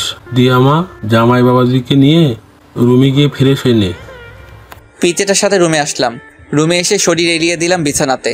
অনেকক্ষণ জার্নির কারণে একটু ক্লান্ত লাগছে। পিচিটা আমার সামনে এসে দাঁড়িয়ে বলল, তুমি আগে ফ্রেশ হবে নাকি আমি আগে ফ্রেশ হয়ে নিব? তুই যা, আমি তোর পরে ফ্রেশ হয়ে নিব। পিচিটাকে দেখলাম রাগী চোখে আমার দিকে তাকিয়ে আছে। কি হলো, এভাবে তাকিয়ে আছিস কেন? আমাদের মধ্যে কি কথা হয়েছিল? কি? তুমি আমাকে কথা দিয়েছিলে না আমরা যে কটা দিন একসাথে থাকবো সে কটা দিন স্বামী স্ত্রীদের মতো থাকবো। তাহলে তুমি আমাকে এখনো তুই তুই করে ডাকছো কেন? তুমি আমাকে পিচ্চি ডাকতে পারো, তাতে আমার কোনো সমস্যা নেই, কিন্তু এই তুই তুই করে ডাকবে না। আমার কেন জানি তোমার মুখে তুই ডাকটা সহ্য হয় না। ওকে, চেষ্টা করব। চেষ্টা করবা মানে? আচ্ছা রে বাবা, তুমি করে ডাকবো, খুশি? অনেক খুশি। পিচি শয়তান নিয়ে একটা। পিচিটা একটা হাসি দিয়ে বাথরুমে চলে গেল। কিছুক্ষণ পর পিচিটা গোসল করে বেরিয়ে আসলো। আমি হা হয়ে পিচিটার দিকে তাকিয়ে রইলাম। পিচিটা লজ্জা পেয়ে আমাকে বলল, কি দেখছো? আমি এবার হাসিতে ফেটে পড়লাম। কেন হাসছি বুঝতে পারছে না তো? দাঁড়ান, আগে একটু হেসে নিই, তারপর বলছি। পিচিটা একটা শাড়ি পরে বের হয়ে আসছে। পরে আসছে বললে ভুল হবে, বলতে হবে পেঁচিয়ে আসছে। কোথায় শাড়ির মাথা, কোথায় শাড়ির আঁচল, কোনো ঠিক ঠিকানা নাই। এমনভাবে পরে আসছে মনে হচ্ছে এখনই খুলে পড়ে যাবে। পিচিটা যেখানে শাড়ির কুচি দেওয়া হয় সেখানটায় হাত দিয়ে ধরে দাঁড়িয়ে আছে। পিচিটার পেট দেখা যাচ্ছে, তাই লজ্জায় লাল হয়ে আমার সামনে দাঁড়িয়ে আছে।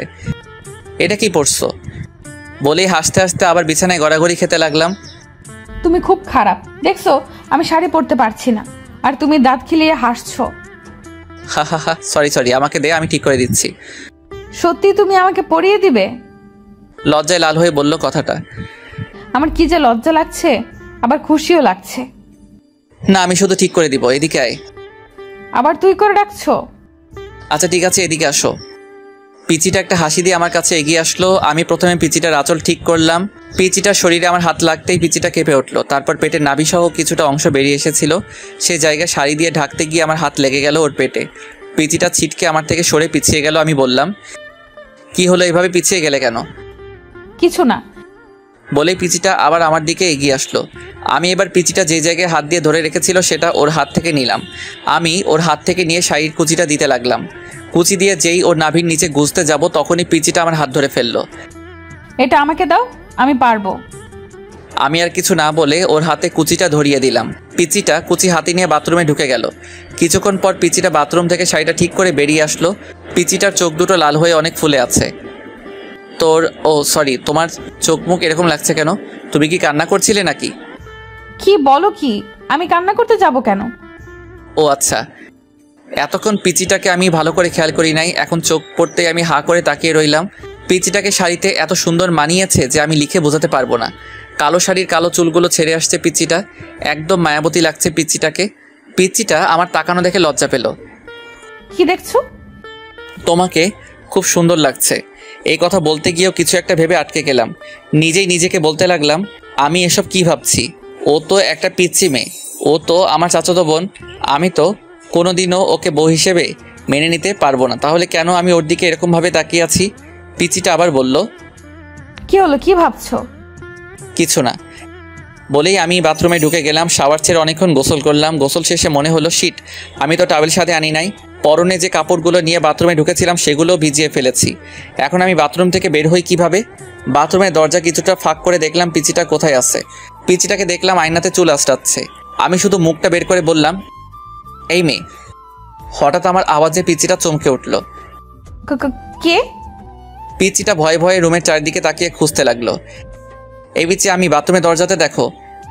পিচিটা আমাকে দেখে নিজের বুকে থুতু দিল। ও তুমি? আমি তো ভয় পেয়ে গেছিলাম। তুমি সত্যিই পিচ্ছি? একটুতেই ভয় পেয়ে যাও?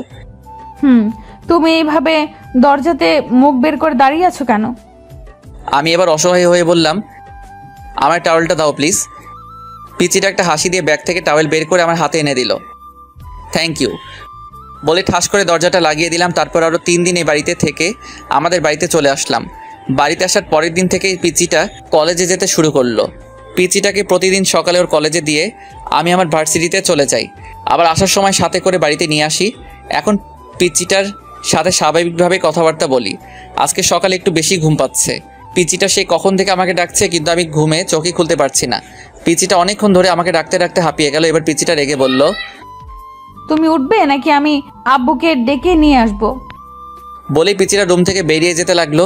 আমি আব্বুর কথা শুনে ঘুম ঘুম চোখে পিচিটাকে ডাক দিলাম, এই পিচি শয়তানি, দাঁড়াও, আমি উঠছি, আব্বুকে ডাকতে হবে না। অনেক কষ্ট করে ঘুম থেকে উঠে ফ্রেশ হতে গেলাম। ফ্রেশ হয়ে এসে রেডি হয়ে নিচে এসে দেখি পিচিটা আগে থেকেই রেডি হয়ে বসে আছে। আমি হালকা কিছু নাস্তা করে পিচিটাকে নিয়ে বাড়ি থেকে বের হলাম।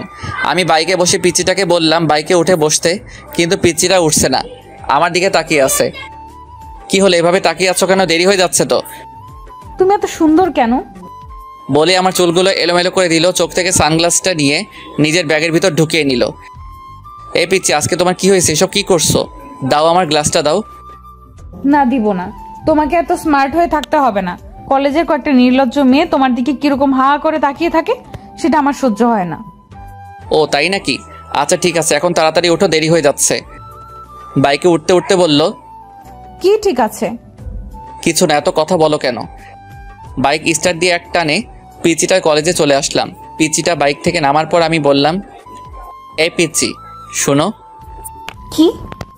কলেজ শেষ হওয়ার পর একটু সামনে এগিয়ে গেলেই আমাকে পাবে। তুমি একটু হেঁটে চলে এসো প্লিজ, আমার কিছু কাজ আছে, আমি আবার ঘুরে এদিকে আসতে পারবো না। আচ্ছা। পিচিটা কলেজের গেটের ভিতর ঢুকে গেল। আমি বাইক স্টার্ট দিয়ে কিছুটা এগিয়ে দেখি সায়ান মুখটা মলিন করে বসে আছে, আর আবির, রিহান, রাকিব সায়ানকে সান্ত্বনা দিচ্ছে। আমি সায়ানের কাছে যেতে যেতে বললাম, কিরে মজনু, তোর লাইলি এখনো আসে নাই? আমি কাছে যেতেই সায়ান আমাকে জড়িয়ে ধরে কান্না করতে লাগলো। প্লিজ বন্ধু, তুই কিছু একটা কর, আমি জেনিয়াকে ছাড়া বাঁচবো না। জেনিয়া হলো সায়ানের গার্লফ্রেন্ড। 3 বছর ধরে ওদের রিলেশন, দুজন দুজনকে অনেক ভালোবাসে। কিছুদিন পর জেনিয়ার বিয়ে, কিন্তু জেনিয়া না পারছে ফ্যামিলি ছেড়ে সায়ানের কাছে চলে আসতে, না পারছে সায়ানকে ছাড়া অন্য কাউকে বিয়ে করতে। আজ জেনিয়া সায়ানের সাথে লাস্ট দেখা করতে আসছে। লাস্ট দেখা করবে সেই কথা শুনেই রাতে সায়ান আমাকে ফোন করে জানিয়ে দিয়েছিল। অনেকক্ষণ অপেক্ষার পর জেনিয়া আসলো।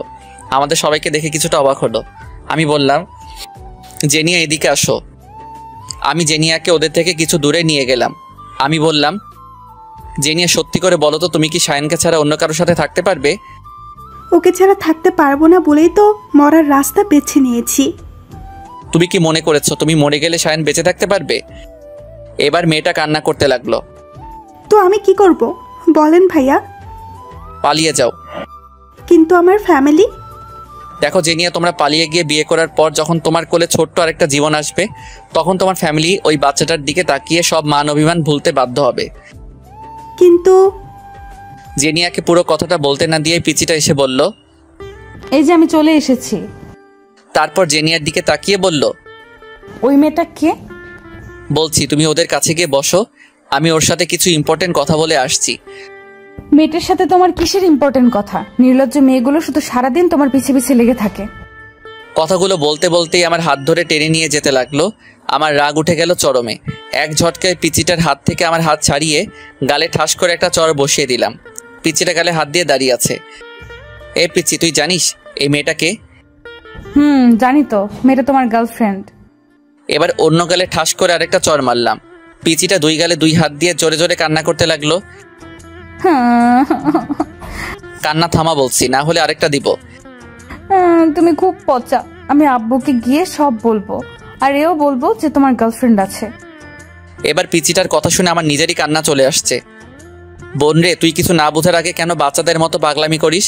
বাচ্চাদের মতো কি, তুই তো বাচ্চাই। ও আমার গার্লফ্রেন্ড না, শায়নের গার্লফ্রেন্ড। আমি এখানে দুইটা জীবন বাঁচানোর চেষ্টা করছি আর তুই ঢং করছিস। এবার পিচিটা সবকিছু বুঝতে পেরে কান্না থামিয়ে চোখের পানি মুছে একটা হাসি দিয়ে আমাকে বলল, সরি। এবার পিচিটার কাণ্ড দেখে আমারই হাসি চলে এলো। একটু আগে কি কান্নাটাই না করলো, আর এখন হাসছে। হা হা হা, পিচি একটা। এতক্ষণ জেনিয়া আমাদের দিকে তাকিয়েছিল। জেনিয়া আমাদের দিকে তাকিয়ে হাসছে। আমি বললাম, তো কি সিদ্ধান্ত নিলে জেনিয়া? আমি পালিয়ে যেতে প্রস্তুত ভাইয়া। পরের দিনই সায়ান আর জেনিয়া চট্টগ্রাম পালিয়ে যায়। আর মাত্র 7 দিন বাকি আমার আর পিচিটার ডিভোর্স পেপার আসতে। পিচিটা আমার সাথে এমন ব্যবহার করে বোঝাই যায় না যে আর মাত্র কয়েকদিন পর ওর সাথে আমার ডিভোর্স হবে। আজ আমার ফ্রেন্ড রিহানের বার্থডে। রাতে পিচিটাকে বললাম, এই পিচ্ছি, আমার জন্য অপেক্ষা করো না, রাতে বাসায় ফিরতে আমার দেরি হবে। কেন দেরি হবে কেন? আজ আমার ফ্রেন্ড রিহানের বার্থডে। ও আচ্ছা। মুখে বলছে আচ্ছা, কিন্তু আমি জানি পিচিটা ঠিকই আমার জন্য না খেয়ে বসে থাকবে। রিহান বার্থডে পার্টিটা শুধু আমরা 3 জনকে নিয়েই দিচ্ছে, আমি, রাকিব আর আবির। কেক কাটা শেষে রিহানকে নিয়ে কয়েকটা সেলফি তুলে ফেসবুকে আপলোড দিলাম। তারপর কিছু খাবার খেয়ে আমি ওদের থেকে বিদায় নিয়ে চলে আসছিলাম। তখনই আমাকে রিহান আটকালো আর বলল, কিরে কোথায় যাচ্ছিস? আসল পার্টিটাই তো হলো না। বলে একটা ব্যাগ থেকে 3টা বোতল বের করলো। কিরে, এসব কিসের বোতল? এইগুলা মদের বোতল। ছি সরা, এখান থেকে আমি এগুলো খাই নাকি? তোরা জানিস না আমি এগুলো খাই না? জানি, তবুও আজ খেতে হবে। আমাকে জোরাজোরি করতে লাগলো। শেষ পর্যন্ত ওদের জোরাজোরিতে বাধ্য হয়ে নাক টিপে হাফ গ্লাস খেলাম। হাফ গ্লাস খাওয়ার পরে আমার নেশা ধরে গেল। আমার আরও খেতে ইচ্ছা করতেছে। আমার পাশে এক বোতল রাখা ছিল। বোতলটার মুখ খুলে টক টক করে বোতলের অর্ধেক শেষ করতেই আবির আমার হাত থেকে বোতলটা কেড়ে নিল। এই নিয়ান, কি করছিস? আবিরও আমার মতো এসব খায় না। রাকিব আর রিহান অনেক জোরাজোরির পরেও আবির এসব খায় নাই। চল বাড়ি যাবি, চল। আবির আমাকে বাইকে করে বাড়িতে নিয়ে আসলো। আমাকে ঘরের সামনে পৌঁছে দিয়ে আবির চলে গেল। আমার কাছে ঘরের দ্বিতীয় চাবি ছিল, সেটা দিয়েই আমি ঢুকলাম। মাথা ঘুরছে, হাঁটতে পারছি না। কষ্ট করে রুমে আসলাম। দরজা ধাক্কা দিতেই খুলে গেল। পিচিটা বিছানাতে বসা ছিল। আমাকে দেখে উঠে এসে বলল, এতক্ষণে আসলে? আমি কিছু বললাম না। পিচিটার দিকে ঘোর লাগা চোখে তাকিয়ে রইলাম। আজ পিচিটাকে দেখে আমার ভিতরে কি রকম জানি একটা উত্তেজনা ফিল করছি। আমি পিচিটাকে বললাম, এই তুই আমার বউ না? আয় আমার কাছে আয়। এ কি, তোমার মুখ থেকে কিসের? ওকে বলতে না দিয়ে ও ঠোঁটে আমার ঠোঁট লাগিয়ে দিলাম। তারপর পিচিটার ঠোঁট ছেড়ে দিয়ে পিচিটাকে ধাক্কা দিয়ে বিছানাতে ফেলে দিলাম। সকালে ঘুম থেকে উঠে বিছানাতে বসলাম। মাথাটা ঝিমঝিম করছে। হঠাৎ আমার খেয়াল হলো আমার শরীরে কোনো কাপড় নেই। কাপড় নাই বলতে একটা সুতাও নেই, শুধু পাতলা একটা চাদর দিয়ে সারা শরীর ঢাকা। কাল রাতের কথা মনে পড়তেই আমি চমকে উঠলাম। শিট, এটা আমি কি করলাম? বলেই বিছানাতে একটা ঘুষি দিলাম। আমার প্রায় কান্না চলে আসছে। পাশে তাকিয়ে দেখলাম পিচিটা আছে নাকি। না, পিচিটা নাই। পিচিটাকে দেখলাম গোসল করে চুল মুছতে মুছতে বাথরুম থেকে বেরিয়ে আসছে। লজ্জায় আমার দিকে তাকাতে পারছে না। মাথা নিচু করে আমাকে বলল, বাথরুমে গরম পানি রাখা আছে, গোসল করে নাও। বলেই রুম থেকে বেরিয়ে গেল। আমি রেডি হয়ে ঘর থেকে বেরিয়ে গেলাম। ফিরে এসে পিচিটাকে খুঁজতে লাগলাম। রান্নাঘরে গিয়ে দেখলাম আম্মুর সাথে রান্না করছে। আমি বললাম, এই দিয়া রুমে আসো। পিচিটা রুমে এসে বলল, কিছু বলবে? এটা খেয়ে নাও। কিসের ওষুধ এটা? এটা পিল। পিল শব্দটা শুনে পিচিটা আমার থেকে কয়েক পা পিছিয়ে গেল। মুখটা মলিন করে আমার দিকে হা করে তাকিয়ে রইল। আমি বললাম, সরি, প্লিজ আমাকে মাফ করে দিও। রাতে যে কি হয়েছিল আমার, সত্যি বলছি তখন আমার কোনো হুঁশ জ্ঞান ছিল না। পিচিটা কোনো কথা বলছে না, শুধু চোখ দিয়ে অনর্গল পানি ঝরে যাচ্ছে। আমি বললাম, প্লিজ তুমি কেঁদো না। তুমি কাঁদলে আমি নিজেকে কোনোদিন ক্ষমা করতে পারবো না। প্লিজ পিলটা খেয়ে নিও। বলে আমি রুম থেকে বেরিয়ে গেলাম। দিয়ার কথায় আসি, দিয়া সেখানে স্তব্ধ হয়ে কিছুক্ষণ দাঁড়িয়ে রইল, তারপর দৌড়ে বাথরুমে ঢুকে গেল। বাথরুমে ঢুকে শাওয়ার ছেড়ে শাওয়ারের নিচে বসে হাউমাউ করে কান্না করতে লাগলো। এখন দিয়া যত জোরে কান্না করুক না কেন, সেই কান্নার আওয়াজ বাইরে যাবে না, তাই ইচ্ছে মতো চিৎকার করে কান্না করতে লাগলো। দিয়া ভেবেছিল কাল রাতের ঘটনার পর নিয়ান আর তাকে দূরে সরিয়ে রাখতে পারবে না। এখন নিয়ান তাকে মেনে নেবে, কিন্তু একটু আগে যখন নিয়ান তার হাতে পিলটা ধরিয়ে দিল, তখন মাথায় যেন আকাশ ভেঙে পড়ল। এটুকু একটা পিলকে দিয়ার কাছে মনে হয়েছিল যেন এটা পৃথিবীর সবচেয়ে ভারী একটা জিনিস। সেই ভারী জিনিসটা নিয়ান দিয়ার হাতে ধরিয়ে দিল। আমি রুম থেকে বের হয়ে এসে ড্রয়িং রুমে সোফাতে বসলাম। মনে মনে ভাবতে লাগলাম, আমি কি মেয়েটার সাথে একটু বেশি অপরাধ করে ফেলেছি? আমি যদি মেয়েটাকে স্ত্রী হিসেবে নাই মানতে পারি, তাহলে কেন আমি মেয়েটার সতীত্ব নষ্ট করলাম? নিজেকে নিজের কাছে অনেক অপরাধ বোধ হচ্ছে। মনে হচ্ছে যেন আমি এই পৃথিবীর সবচেয়ে বড় অপরাধী। মেয়েটার জন্য অনেক মায়া হচ্ছে। পিচিটার আর আমার ডিভোর্স পেপার আসতে আর মাত্র 4 দিন বাকি। পিচিটা এখন আমার সাথে আগের মতো কথা বলে না, আগের মতো পাগলামি করে না। কিছু জিজ্ঞেস করলে শুধু সেটার উত্তর দেয়। উত্তর দেওয়ার ধরন এমন, হ্যাঁ, না, ঠিক আছে, এর বেশি পিচিটা আমার সাথে একটা কথা বলে না। এখন কলেজে আমাকে ছেড়ে একা একাই চলে যায়। আমি বলেছিলাম আমার সাথে যেতে, কিন্তু পিচিটা বলে সে নাকি একা যেতে পারবে। আমি পিচিটার সেই পাগলামিগুলো অনেক মিস করি।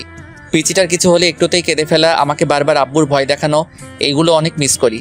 আজ বন্ধুদের সাথে কিছুক্ষণ আড্ডা দেওয়ার পর চলে আসলাম পিচিটার কলেজের সামনে। কিছুক্ষণ পর পিচিটা বেরিয়ে আসলো। আমি পিচিটাকে বললাম, বাইকে ওঠো। পিচিটা কিছু না বলে আমাকে পাশ কাটিয়ে একটা রিক্সাতে উঠে গেল। আমি পিচিটার কাণ্ড দেখে বোকা বনে গেলাম। যে মেয়েটা আমার বাইকের পেছনে উঠতে সবসময় পাগল হয়ে থাকতো, সেই মেয়ে আজ আমার সামনে দিয়ে একটা রিক্সাতে উঠলো। আমার কেন জানি বুকের ভেতরটায় অনেক কষ্ট ফিল হচ্ছে। আমার এরকম কষ্ট হচ্ছে কেন? তাহলে কি আমি মেয়েটাকে ভালোবেসে ফেলেছি? সত্যি কি আমি মেয়েটাকে ভালোবেসে ফেলেছি? নিজেই নিজেকে প্রশ্ন করতে লাগলাম। সেখানে দাঁড়িয়ানা থেকে বাড়িতে চলে আসলাম। রুমে ঢুকে দেখলাম মেয়েটা গোসল করে বাথরুম থেকে বের হচ্ছে আর টাওয়েল দিয়ে চুল মুছছে। আজ কেন জানি আমার কাছে মেয়েটাকে অন্যরকম লাগছে।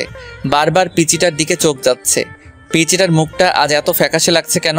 অনেকক্ষণ ধরে দেখছি পিচিটা মনমরা হয়ে কি যেন একটা ভাবছে। পিচিটা আয়নার সামনে দাঁড়িয়ে ছিল। আমি বললাম, তোমার কি কিছু হয়েছে? মেয়েটা আমার কথায় পিছনে ঘুরে আমার দিকে কিছুক্ষণ প্রশ্নবোধক দৃষ্টিতে তাকিয়ে রইল। তারপর মুখটা মলিন করে শুধু একটা শব্দ বলল, না। মেয়েটা রুম থেকে বেরিয়ে গেল। আমি বুঝলাম না মেয়েটা আমার দিকে এরকম ভাবে তাকালো কেন। মেয়েটা কি চোখের ভাষা দিয়ে আমাকে কিছু বোঝাতে চাইছিল? রাত 10:30। আমি আগে খাবার শেষ করে রুমে এসে মেয়েটার জন্য অপেক্ষা করছিলাম। মেয়েটা এতক্ষণ ধরে আসছে না কেন? আমি রুম থেকে বের হয়ে মেয়েটাকে ডাকতে লাগলাম, দিয়া, এই দিয়া। আসছি। দৌড়াতে দৌড়াতে মেয়েটা রুমে আসলো, আমার সামনে এসে দাঁড়ালো। হাঁপাতে হাঁপাতে বলল, কিছু বলবে? এতক্ষণ ধরে রুমে আসছিলে না, তার জন্যই ডাকলাম। আর কিছু বলবে না? আমি জানি মেয়েটা আমার মুখ থেকে কি শুনতে চাইছে। আমি মেয়েটার আমার জন্য এরকম অস্থিরতা দেখে মনে মনে হাসতে লাগলাম। তারপর মুখে একটা হাসি এনে বললাম, না, আর কি বলবো। ও। মেয়েটা কিছুক্ষণ নীরব থেকে আবার বলল, আমি কাল সকালে চলে যাচ্ছি। আমি অবাক হয়ে বললাম, চলে যাচ্ছ মানে? কোথায় চলে যাচ্ছ? আমাদের ডিভোর্স পেপার চলে এসেছে। সকালে একটা লোক এসে পেপারটা দিয়ে গেছিল। মেয়েটা আলমারি থেকে ডিভোর্স পেপার বের করে আমার সামনে আনলো। তারপর পেপারটা আমাকে দেখিয়ে বলল, এই পেপারটায় সাইন করার আগে আমাকে একটাবার বউ বলে ডাকবে। শুধু একটা বার আমাকে বউ বলে ডাকো প্লিজ। আমি কিছু না বলে রুম থেকে বেরিয়ে গেলাম। ঘরের বাইরে এসে বাইকটা নিয়ে বেরিয়ে পড়লাম। বাইক চালাচ্ছি আর মনে মনে ভাবছি, তোমাকে শুধু একবার না, সারা জীবন বউ বলে ডাকবো, আমার পিচ্চি বউ। বাইকের স্পিড বাড়িয়ে দিলাম। একটা ফুলের দোকানের সামনে এসে বাইক থামালাম। তারপর অনেকগুলো গোলাপ ফুল কিনে একটা শাড়ির দোকানে এসে লাল একটা শাড়ি কিনলাম। আজ পিচ্চিটাকে নিয়ে সব আবার নতুন করে শুরু করব। শাড়ি আর গোলাপ নিয়ে একরকম দৌড়েই ঘরে ঢুকলাম। তাড়াহুড়ো করে সিঁড়ি দিয়ে উপরে উঠতে যাব, তখনই সিঁড়িতে একটা হোঁচট খেলাম। হোঁচট খেয়ে আমার পায়ের একটা নখ উল্টে রক্ত বেরোচ্ছে, সেদিকে আমার খেয়াল নাই। রুমে ঢুকে বললাম, দিয়া, আমি চলে এসেছি। কিন্তু দিয়াকে রুমে দেখতে পাচ্ছি না কেন? মনে হয় বাথরুমে আছে। বাথরুমের দরজা ধাক্কা দিতে দরজা খুলে গেল না। বাথরুমেও নেই। বেলকনিতে দেখতে যাব, তখনই চোখ পড়লো বিছানাতে। দেখলাম ডিভোর্স পেপার রাখা আছে, তার উপর একটা ছোট্ট কাগজ। আমি ডিভোর্স পেপার হাতে নিয়ে দেখলাম ডিভোর্স পেপারে দিয়ার সাইন। আমার বুকের ভিতর ধুক করে উঠল। কাগজটার ভাঁজ খুলে পড়তে লাগলাম, প্রিয় নিয়ান আহমেদ, আজ থেকে তুমি মুক্ত। আজ থেকে তোমাকে আর কখনো পিচ্চির জ্বালা সহ্য করতে হবে না। চলে যাচ্ছি সব ছেড়ে। কোথায় যাচ্ছি আমি নিজেও জানি না। তুমি হয়তো ভেবেছিলে যে আমি আমাদের বাড়িতেই যাব। না, আমি যে ওই বাড়িতে যেতে পারবো না। কি মুখ নিয়ে যাব ওই বাড়িতে? আব্বুকে গিয়ে আমি কি বলবো? তোমাকে বলেছিলাম যে সকালে যাব, কিন্তু একটু আগে তোমাকে যখন বললাম আমাকে একবার বউ বলে ডাকতে, তুমি আমার থেকে মুখ ফিরিয়ে বাইরে চলে গেলে তখনই বুঝে গেলাম আমাকে তোমার আর সহ্য হচ্ছে না। তাই সকাল পর্যন্ত থেকে তোমার অসহ্যের কারণ হতে চাই না, চলে গেলাম। তোমার মুখে সেই পিচ্চি শয়তানির ডাকটা অনেক মিস করব। ভালো থেকো, আর সুন্দর একটা বড় মেয়েকে বিয়ে করো। তোমার তো আবার পিচ্চি মেয়েদের সহ্য হয় না, এতে তোমার পিচ্চি বউ। চিঠিটা পড়ার পর আমার চোখ ঝাপসা হয়ে আসছিল, সারা পৃথিবীটা যেন আমার চোখের সামনে ঘুরছিল। সাথে সাথে সেখানে বসে পড়লাম, জোরে একটা চিৎকার দিলাম, দিয়া তুমি এটা কি করলে দিয়া? আমি তোমাকে কোথাও যেতে দিব না। বলেই দৌড়ে রুম থেকে বেরিয়ে গেলাম। বাইক স্টার্ট দিয়ে কোন দিকে যাব কিছুই বুঝতে পারছি না। অতপর কোনো দিশা না পেয়ে সামনের দিকে যেতে লাগলাম। দিয়ার কথায় আসে, রাস্তা দিয়ে আনমনে হাঁটছে দেয়া, চোখ দিয়ে অঝোর বৃষ্টি পড়ছে, বাতাসে চুলগুলো উঠছে। কোথায় যাচ্ছে সে নিজেও জানে না, শুধু এটা জানে যে নিয়ানের জীবন থেকে অনেক দূরে চলে যাবে। নিয়ানকে সে নিজের জীবনের চাইতেও বেশি ভালোবাসে। সেই ছোটবেলা থেকে নিয়ান তার মনে জায়গা করে আছে। আজ সেই মনের মানুষটাকে ছেড়ে অনেক দূরে চলে যাচ্ছে সে। দিয়া মনে মনে ভাবছে, সে কি দূরে চলে গেলে নিয়ানকে ভুলে থাকতে পারবে? আবার নিজেকে নিজে উত্তর দিচ্ছে, নিজেকে ভুলতে পারে কিন্তু নিয়ানকে কোনোদিনও ভুলতে পারবে না। এসব ভাবতে ভাবতে কোনো সময় যে রাস্তার মাঝখানে চলে এসেছে সে নিজেও জানে না। পেছন থেকে হঠাৎ একটা কার এসে দিয়াকে অনেক জোরে ধাক্কা দিল। দিয়া ছিটকে অনেক দূরে গিয়ে পড়ল। আস্তে আস্তে চোখ বন্ধ হয়ে আসছে দিয়ার। চোখে বন্ধ করার আগে চোখে ঝাপসা দেখতে পেল, একটা লোক তাকে পাচাকোলা করে কোলে তুলেছে। অন্য হয় দিয়াকে এদিক সেদিক খুঁজে বেড়াচ্ছি, কিন্তু কোথাও খুঁজে পাচ্ছি না। কোথায় গেল মেয়েটা? তাহলে কি মেয়েটাকে আর খুঁজে পাবো না? আর খুঁজে পাবো না সেই কথা মনে পড়তেই বাইক থামিয়ে বাইক থেকে নেমে সেখানে রাস্তার পাশে বসে পড়লাম। তাহলে আমি কি আমার পিচিটাকে হারিয়ে ফেলেছি? না, এটা হতে পারে না। বলে জোরে একটা চিৎকার দিলাম, দিয়া। চিৎকার করে কান্না করতে লাগলাম আর জোরে জোরে বলতে লাগলাম, দিয়া তুমি কোথায়? প্লিজ আমাকে ছেড়ে কোথাও যেও না দিয়া। দিয়া আমি তোমাকে অনেক ভালোবাসি দিয়া। এই পিচি শয়তানি, তুই শুনতে পারছিস? আমি তোকে অনেক ভালোবাসি। হাওমাও করে কান্না করতে লাগলাম। এই দিয়া, তুমি আমার থেকে একবার বউ ডাক শুনতে চেয়েছিলে না? এই যে আমি তোমাকে বউ ডাকছি। বউ, এই বউ তুমি কোথায়? বউ তুমি শুনতে পারছো আমি তোমাকে বউ ডাকছি? ইয়া আল্লাহ, তুমি আমার পিচি বউকে আমার কাছে এনে দাও। আমি যে ওকে ছাড়া বাঁচবো না আল্লাহ, সব দোষ আমার। বলেই পাশে ল্যাম্পপোস্টে নিজের মাথা বাড়ি দিতে লাগলাম। বাড়ি দিতে দিতে একসময় আমার মাথা দিয়ে রক্ত ঝরতে লাগলো, তবু আমি থামছি না, মাথা বাড়ি দিয়েই চলছি। হঠাৎ আমার চোখে অন্ধকার হয়ে আসলো, আমার মাথা ঘুরতে লাগলো। তারপর আমি মাটিতে লুটিয়ে পড়লাম। এরপরে কি হয়েছিল আমার আর কিছু মনে নাই। দিয়া বলে চিৎকার দিয়ে উঠলাম। একে আমি কোথায়? সারা রুমে চোখ বুলাতেই বুঝতে পারি এটা একটা হসপিটাল। মাথায় ব্যথা অনুভব করলাম, মাথায় হাত দিয়ে দেখি ব্যান্ডেজ। আমার চিৎকার শুনে আম্মু দৌড়ে কেবিনে ঢুকলেন। আম্মু আমার পাশে এসে বসে বললেন, এখন কেমন লাগছে নিয়ান? আমি আম্মুর প্রশ্নের উত্তর না দিয়ে কান্না করতে করতে বললাম, আম্মু দিয়া। চুপ কর, তোকে আর কিচ্ছু বলতে হবে না। আমি চিঠিটা পড়েছি আর তোদের ডিভোর্সের পেপারটাও দেখেছি। তুই মেয়েটার সাথে এমন কেন করলি নিয়ান? বলে আম্মু কান্না করতে করতে কেবিন থেকে বেরিয়ে গেলেন। আমি অসুস্থ না হলে হয়তো আম্মু আমার গালে কষে একটা চড় মারতেন। আমার অসুস্থতার জন্য সেটা করলেন না। আমার দিয়ার কথা মনে পড়তেই আমার বুকটা কেঁপে উঠল। হাতের স্যালাইন খুলে হাসপাতালের সিট থেকে নামলাম, দাঁড়াতেই পারছি না, অনেক কষ্ট হচ্ছে, তবু উঠে দাঁড়ালাম। যতই কষ্ট হোক আমাকে যে যেতে হবে, আমার পিচিটাকে যে খুঁজে বের করতে হবে। কেবিন থেকে বেরিয়ে পড়লাম, মাথাটা ঝিমঝিম করছে। আমাকে দেখে আম্মু চিৎকার দিয়ে উঠলেন, নিয়ান তুই এই অবস্থাতে কোথায় যাচ্ছিস? বলেই পেছন থেকে আম্মু আমার হাত চেপে ধরলেন। আম্মু আমাকে ছাড়ো, আমাকে যেতে হবে, দিয়াকে খুঁজে বের করতে হবে। নিয়ান বাবা, এরকম পাগলামি করিস না, তোর শরীরটা যে ভালো না। তাছাড়া দিয়াকে খুঁজতে তোর আপু আর চাচা গেছেন। না আম্মু, আমাকেও যেতে হবে। বলেই এক ঝটকায় আম্মুর থেকে আমার হাত ছাড়িয়ে দৌড়ে যেতে লাগলাম। কিছুটা যেতেই মাথাটা ঘুরতে লাগলো, আর যেতে পারলাম না, সেখানেই মাথা ঘুরে পড়ে গেলাম। এদিকে আজ 3 দিন পর দিয়ার জ্ঞান ফিরল। দিয়া চোখ খুলতে নিজেকে একটা হসপিটাল আবিষ্কার করে। পাশে লক্ষ্য করে দেখে নিয়ানের বয়সে একটা ছেলে বসে আছে। দিয়া বলল, আমি কোথায় আর এখানে কিভাবে আসলাম? দিয়াকে উঠতে দেখে ছেলেটা বলল, আপনার এখন কেমন লাগছে? ভালো, কিন্তু আমি এখানে কেন? আর এটা কোন জায়গা?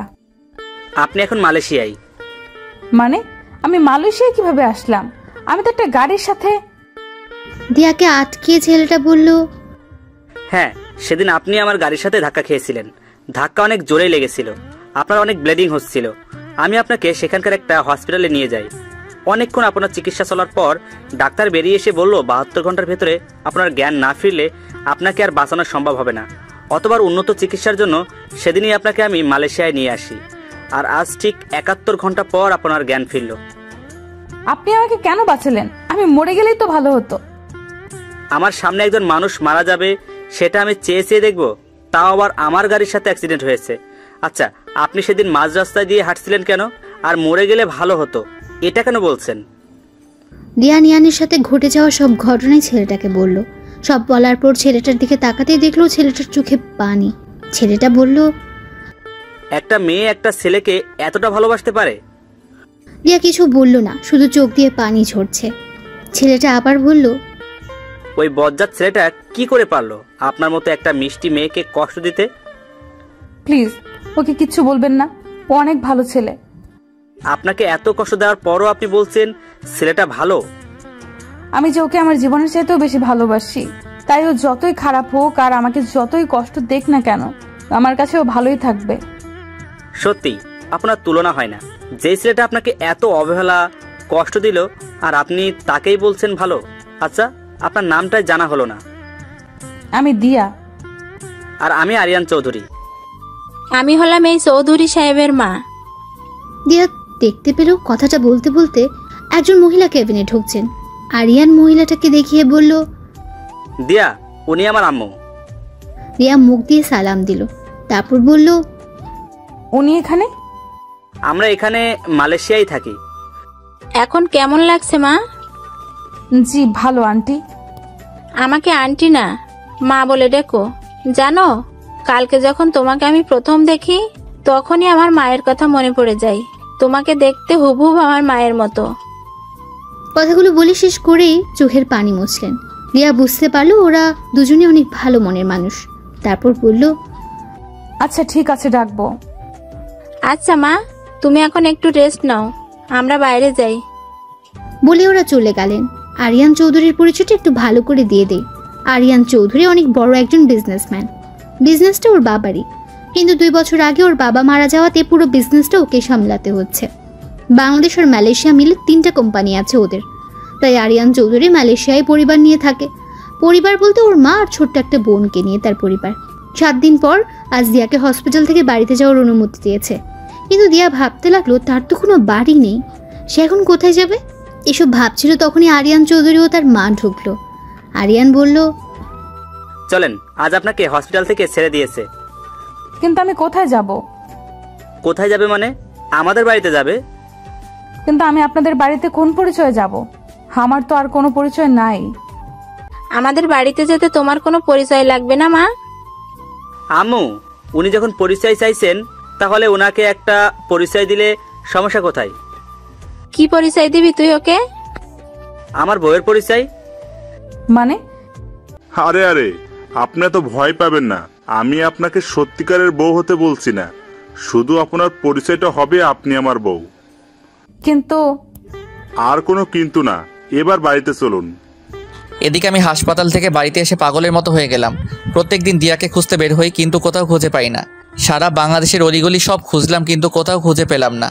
এভাবে প্রত্যেক দিন মেয়েটাকে পাগলের মতো খুঁজে বেড়াই, যে মেয়েটাকে আমি সহ্যই করতে পারতাম না।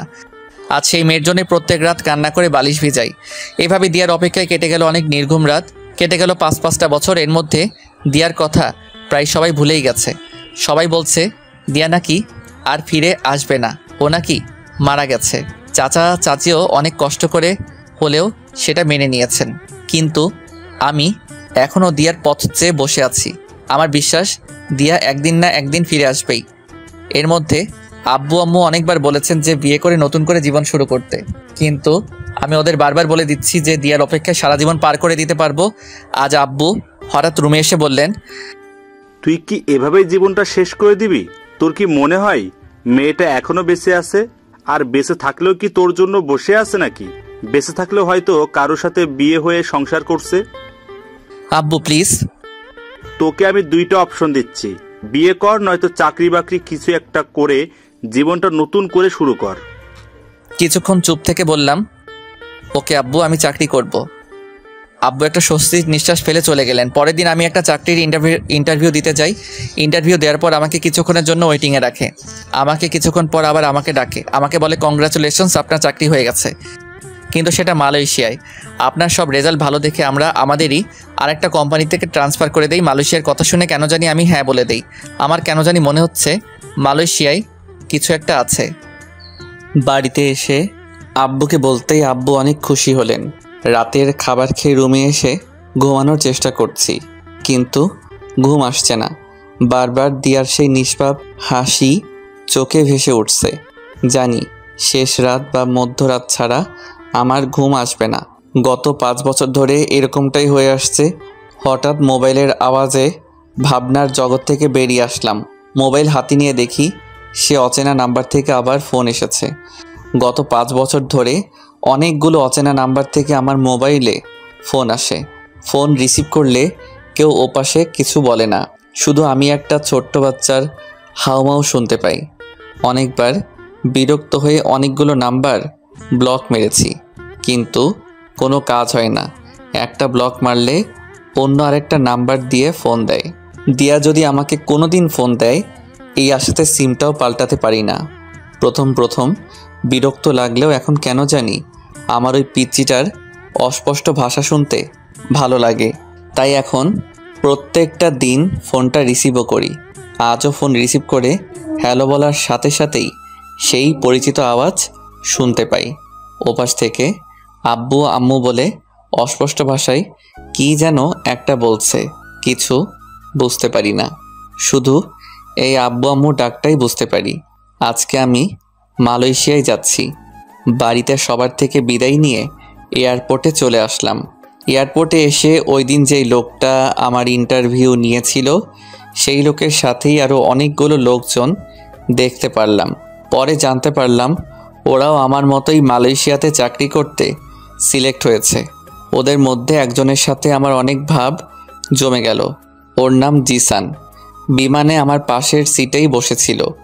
ওর সাথে মিশে বুঝতে পারলাম ছেলেটা একটু বেশি চঞ্চল টাইপের, অনেক বেশি কথা বলে। ফ্লাইট ল্যান্ড করলো মালয়েশিয়ায়।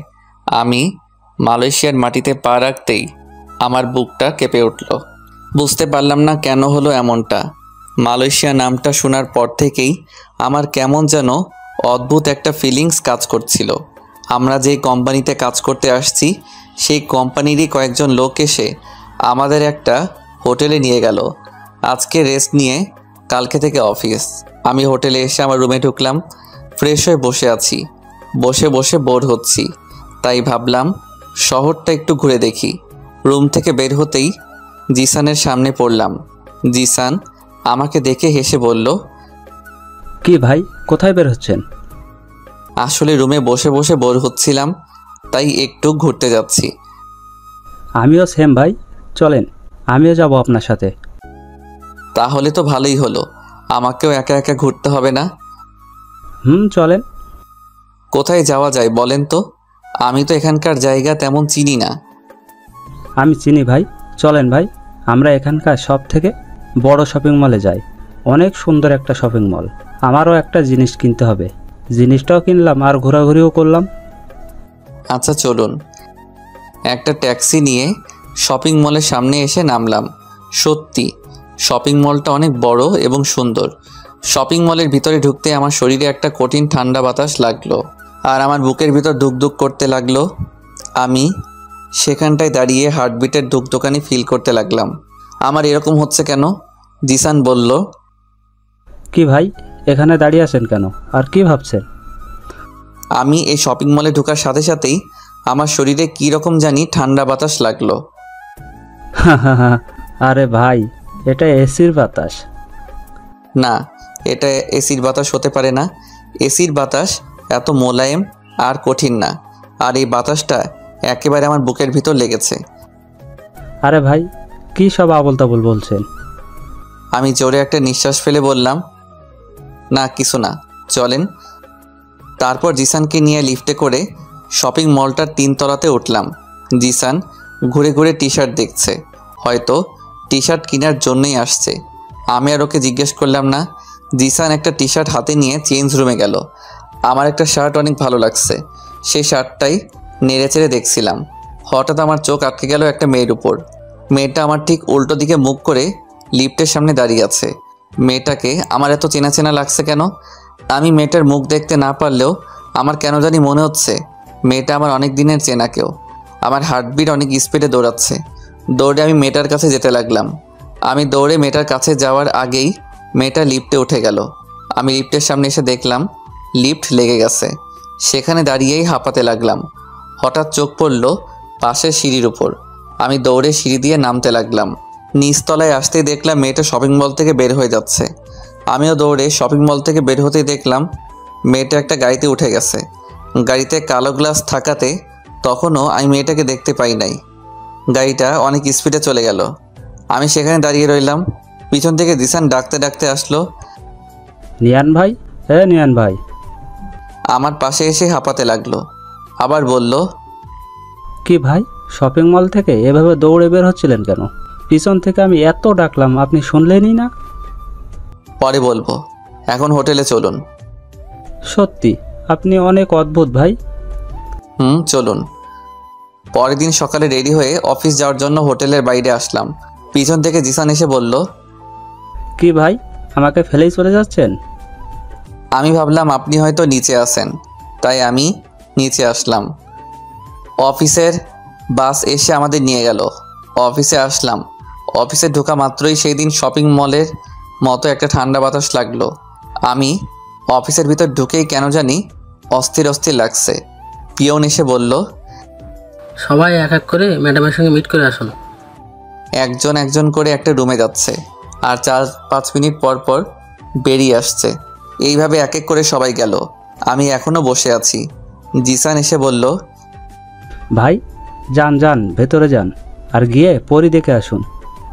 কি বলছেন? কি পরি কোত্থেকে আসলো? আরে ভাই, এই পরি সেই পরি না, এটা মানুষ পরি। মানে আমাদের বসটা দেখতে একেবারে পরির মতো। আমাদের কি মেয়ে বস নাকি? ভাই তাড়াতাড়ি যান। আমি উঠে আমাদের বস মানে মেয়েটার দরজার পাশে এসে বললাম, may I come in madam? Yes, come in. মেয়েটার কণ্ঠ শুনে আমি চমকে উঠলাম। চোখ তুলে তাকাতেই আমি স্তব্ধ হয়ে দাঁড়িয়ে রইলাম। আমি কি দেখছি? আমি নিজের চোখকে বিশ্বাস করতে পারছি না।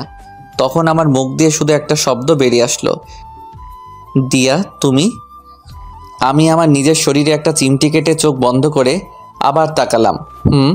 আমি ঠিকই দেখছি, দিয়া আমার সামনে, আমার পিচ্চি বউ আমার সামনে। কিন্তু এটা কোন দিয়া? এটা কি সেই পিচ্চিটা? পিচ্চিটা তো এখন পিচ্চি নাই, অনেক বড় হয়ে গেছে। এদিকে দিয়া আমাকে দেখে চেয়ারে বসে থাকতে পারলো না, চেয়ার থেকে উঠে দাঁড়ালো। মুখটা হা করে আমার দিকে অবাক দৃষ্টিতে তাকিয়ে রইল, আর গাল বেয়ে চোখের পানি গড়িয়ে পড়ছে।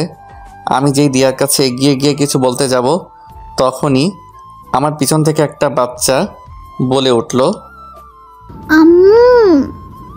আমি পিছনে তাকিয়ে দেখলাম একটা লোকের কোলে 3 থেকে 4 বছর বয়সী একটা বাচ্চা। লোকটা হয়তো ড্রাইভার, কিন্তু বাচ্চাটা আম্মু বলল কাকে? বাচ্চাটা সেই ড্রাইভারটার কোল থেকে নেমে ছোট ছোট পায়ে দৌড়ে গিয়ে আম্মু আম্মু বলতে বলতে দিয়ার কোলে উঠল। আমার মাথায় যেন আকাশ ভেঙে পড়ল। তার মানে সেদিনের আব্বুর কথাটাই সত্যি হলো। দিয়া অন্য কারোর সাথে বিয়ে হয়ে সংসার করছে, আর তার প্রমাণ হলো এই বাচ্চাটা। আমার সেখানে দাঁড়িয়ে থাকতে কষ্ট হচ্ছে, বুকের ভিতর অনেক কষ্ট ফিল হচ্ছে। মনে হচ্ছে কেউ বুকে হাতুড়ি দিয়ে পিটাচ্ছে। আমি কিছুক্ষণ ওদের মা মেয়েকে দেখে কেবিন থেকে বেরিয়ে যেতে লাগলাম। পিছন থেকে দিয়া ডাক দিল, এই যে শুনুন। আমি ঘুরে দিয়ার চোখের দিকে তাকালাম। দিয়া একবার আমার চোখের দিকে তাকিয়ে আবার চোখ নিচে নামিয়ে বলল, অফিসের বসকে কোনোদিন নাম ধরে ডাকতে নেই, এই ভুলটা যেন আর না হয়। আমি দিয়ার কণ্ঠে রাগ মান অভিমান ফিল করলাম। কিছুক্ষণ দিয়ার দিকে তাকিয়ে থেকে বললাম, জি ম্যাডাম। বলে আমি আবার বেরিয়ে যেতে লাগলাম। পিছন থেকে দিয়ার মেয়েটা দৌড়ে এসে আমার হাত ধরল আর তুতলিয়ে তুতলিয়ে বলল, আঙ্কেল, আমি তোমাকে চিনি। আমি মেয়েটাকে কোলে নিয়ে গালে একটা চুমু দিয়ে বললাম, কিভাবে চিনো মামনি? তোমাকে আমি আম্মুর ফোনে দেখেছি। মেয়েটার কথা শুনে আমি দিয়ার দিকে তাকালাম। দিয়া মেয়েটাকে ধমক দিয়ে বলল, হিয়া, এদিকে আসো বলছি। না আমি যাব না, আমি আঙ্কেলের কাছে থাকবো। বলেই আমার গলা 2 হাত দিয়ে শক্ত করে জড়িয়ে ধরলো। তিয়া রেগে সেখান থেকে উঠে এসে মেয়েটাকে আমার কোলে থেকে টেনে নিয়ে নিল।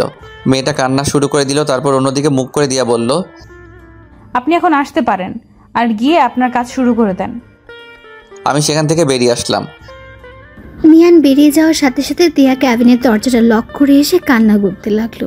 দিয়ার চিৎকার দিয়ে কান্না করতে ইচ্ছে করছে, কিন্তু অফিস বলে সেটা করতে পারছে না।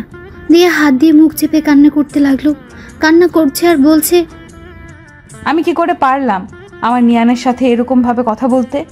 যাকে আমি আমার জীবনের চাইতেও বেশি ভালোবাসি তাকে আমি কি করে পারলাম এরকম অপমান করতে? এগুলো বলছে আর মুখ চেপে কান্না করছে দিয়া।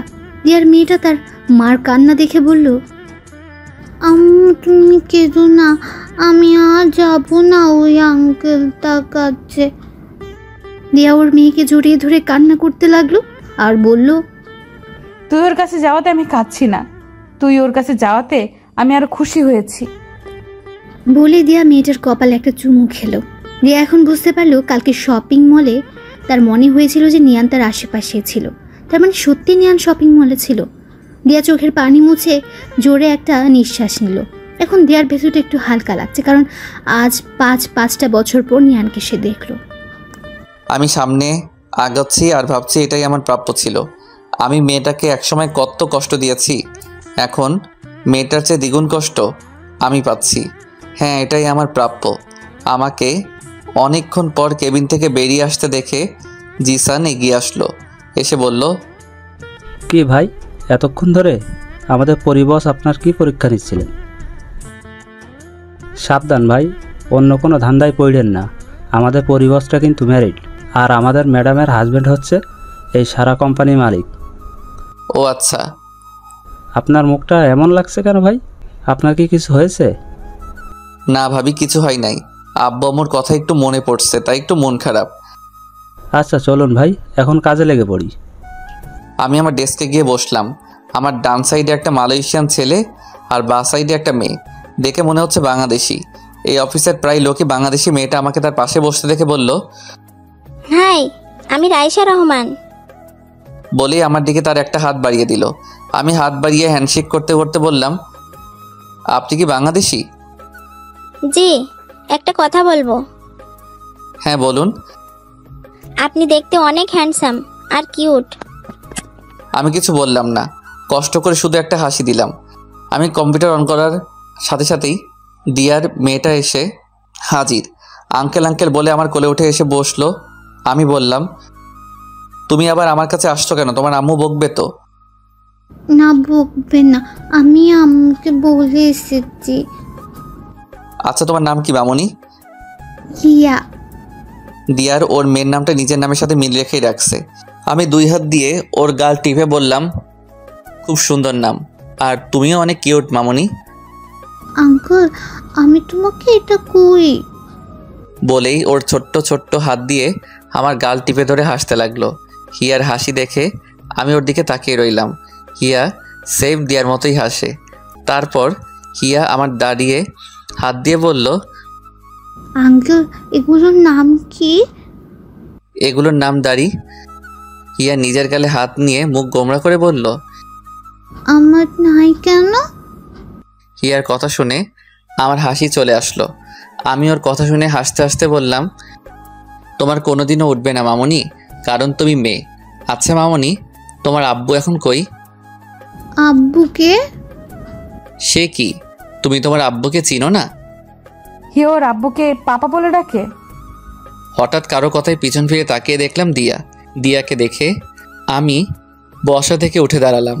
দিয়া কথাটা বলে আমার দিকে তাকিয়ে রইল।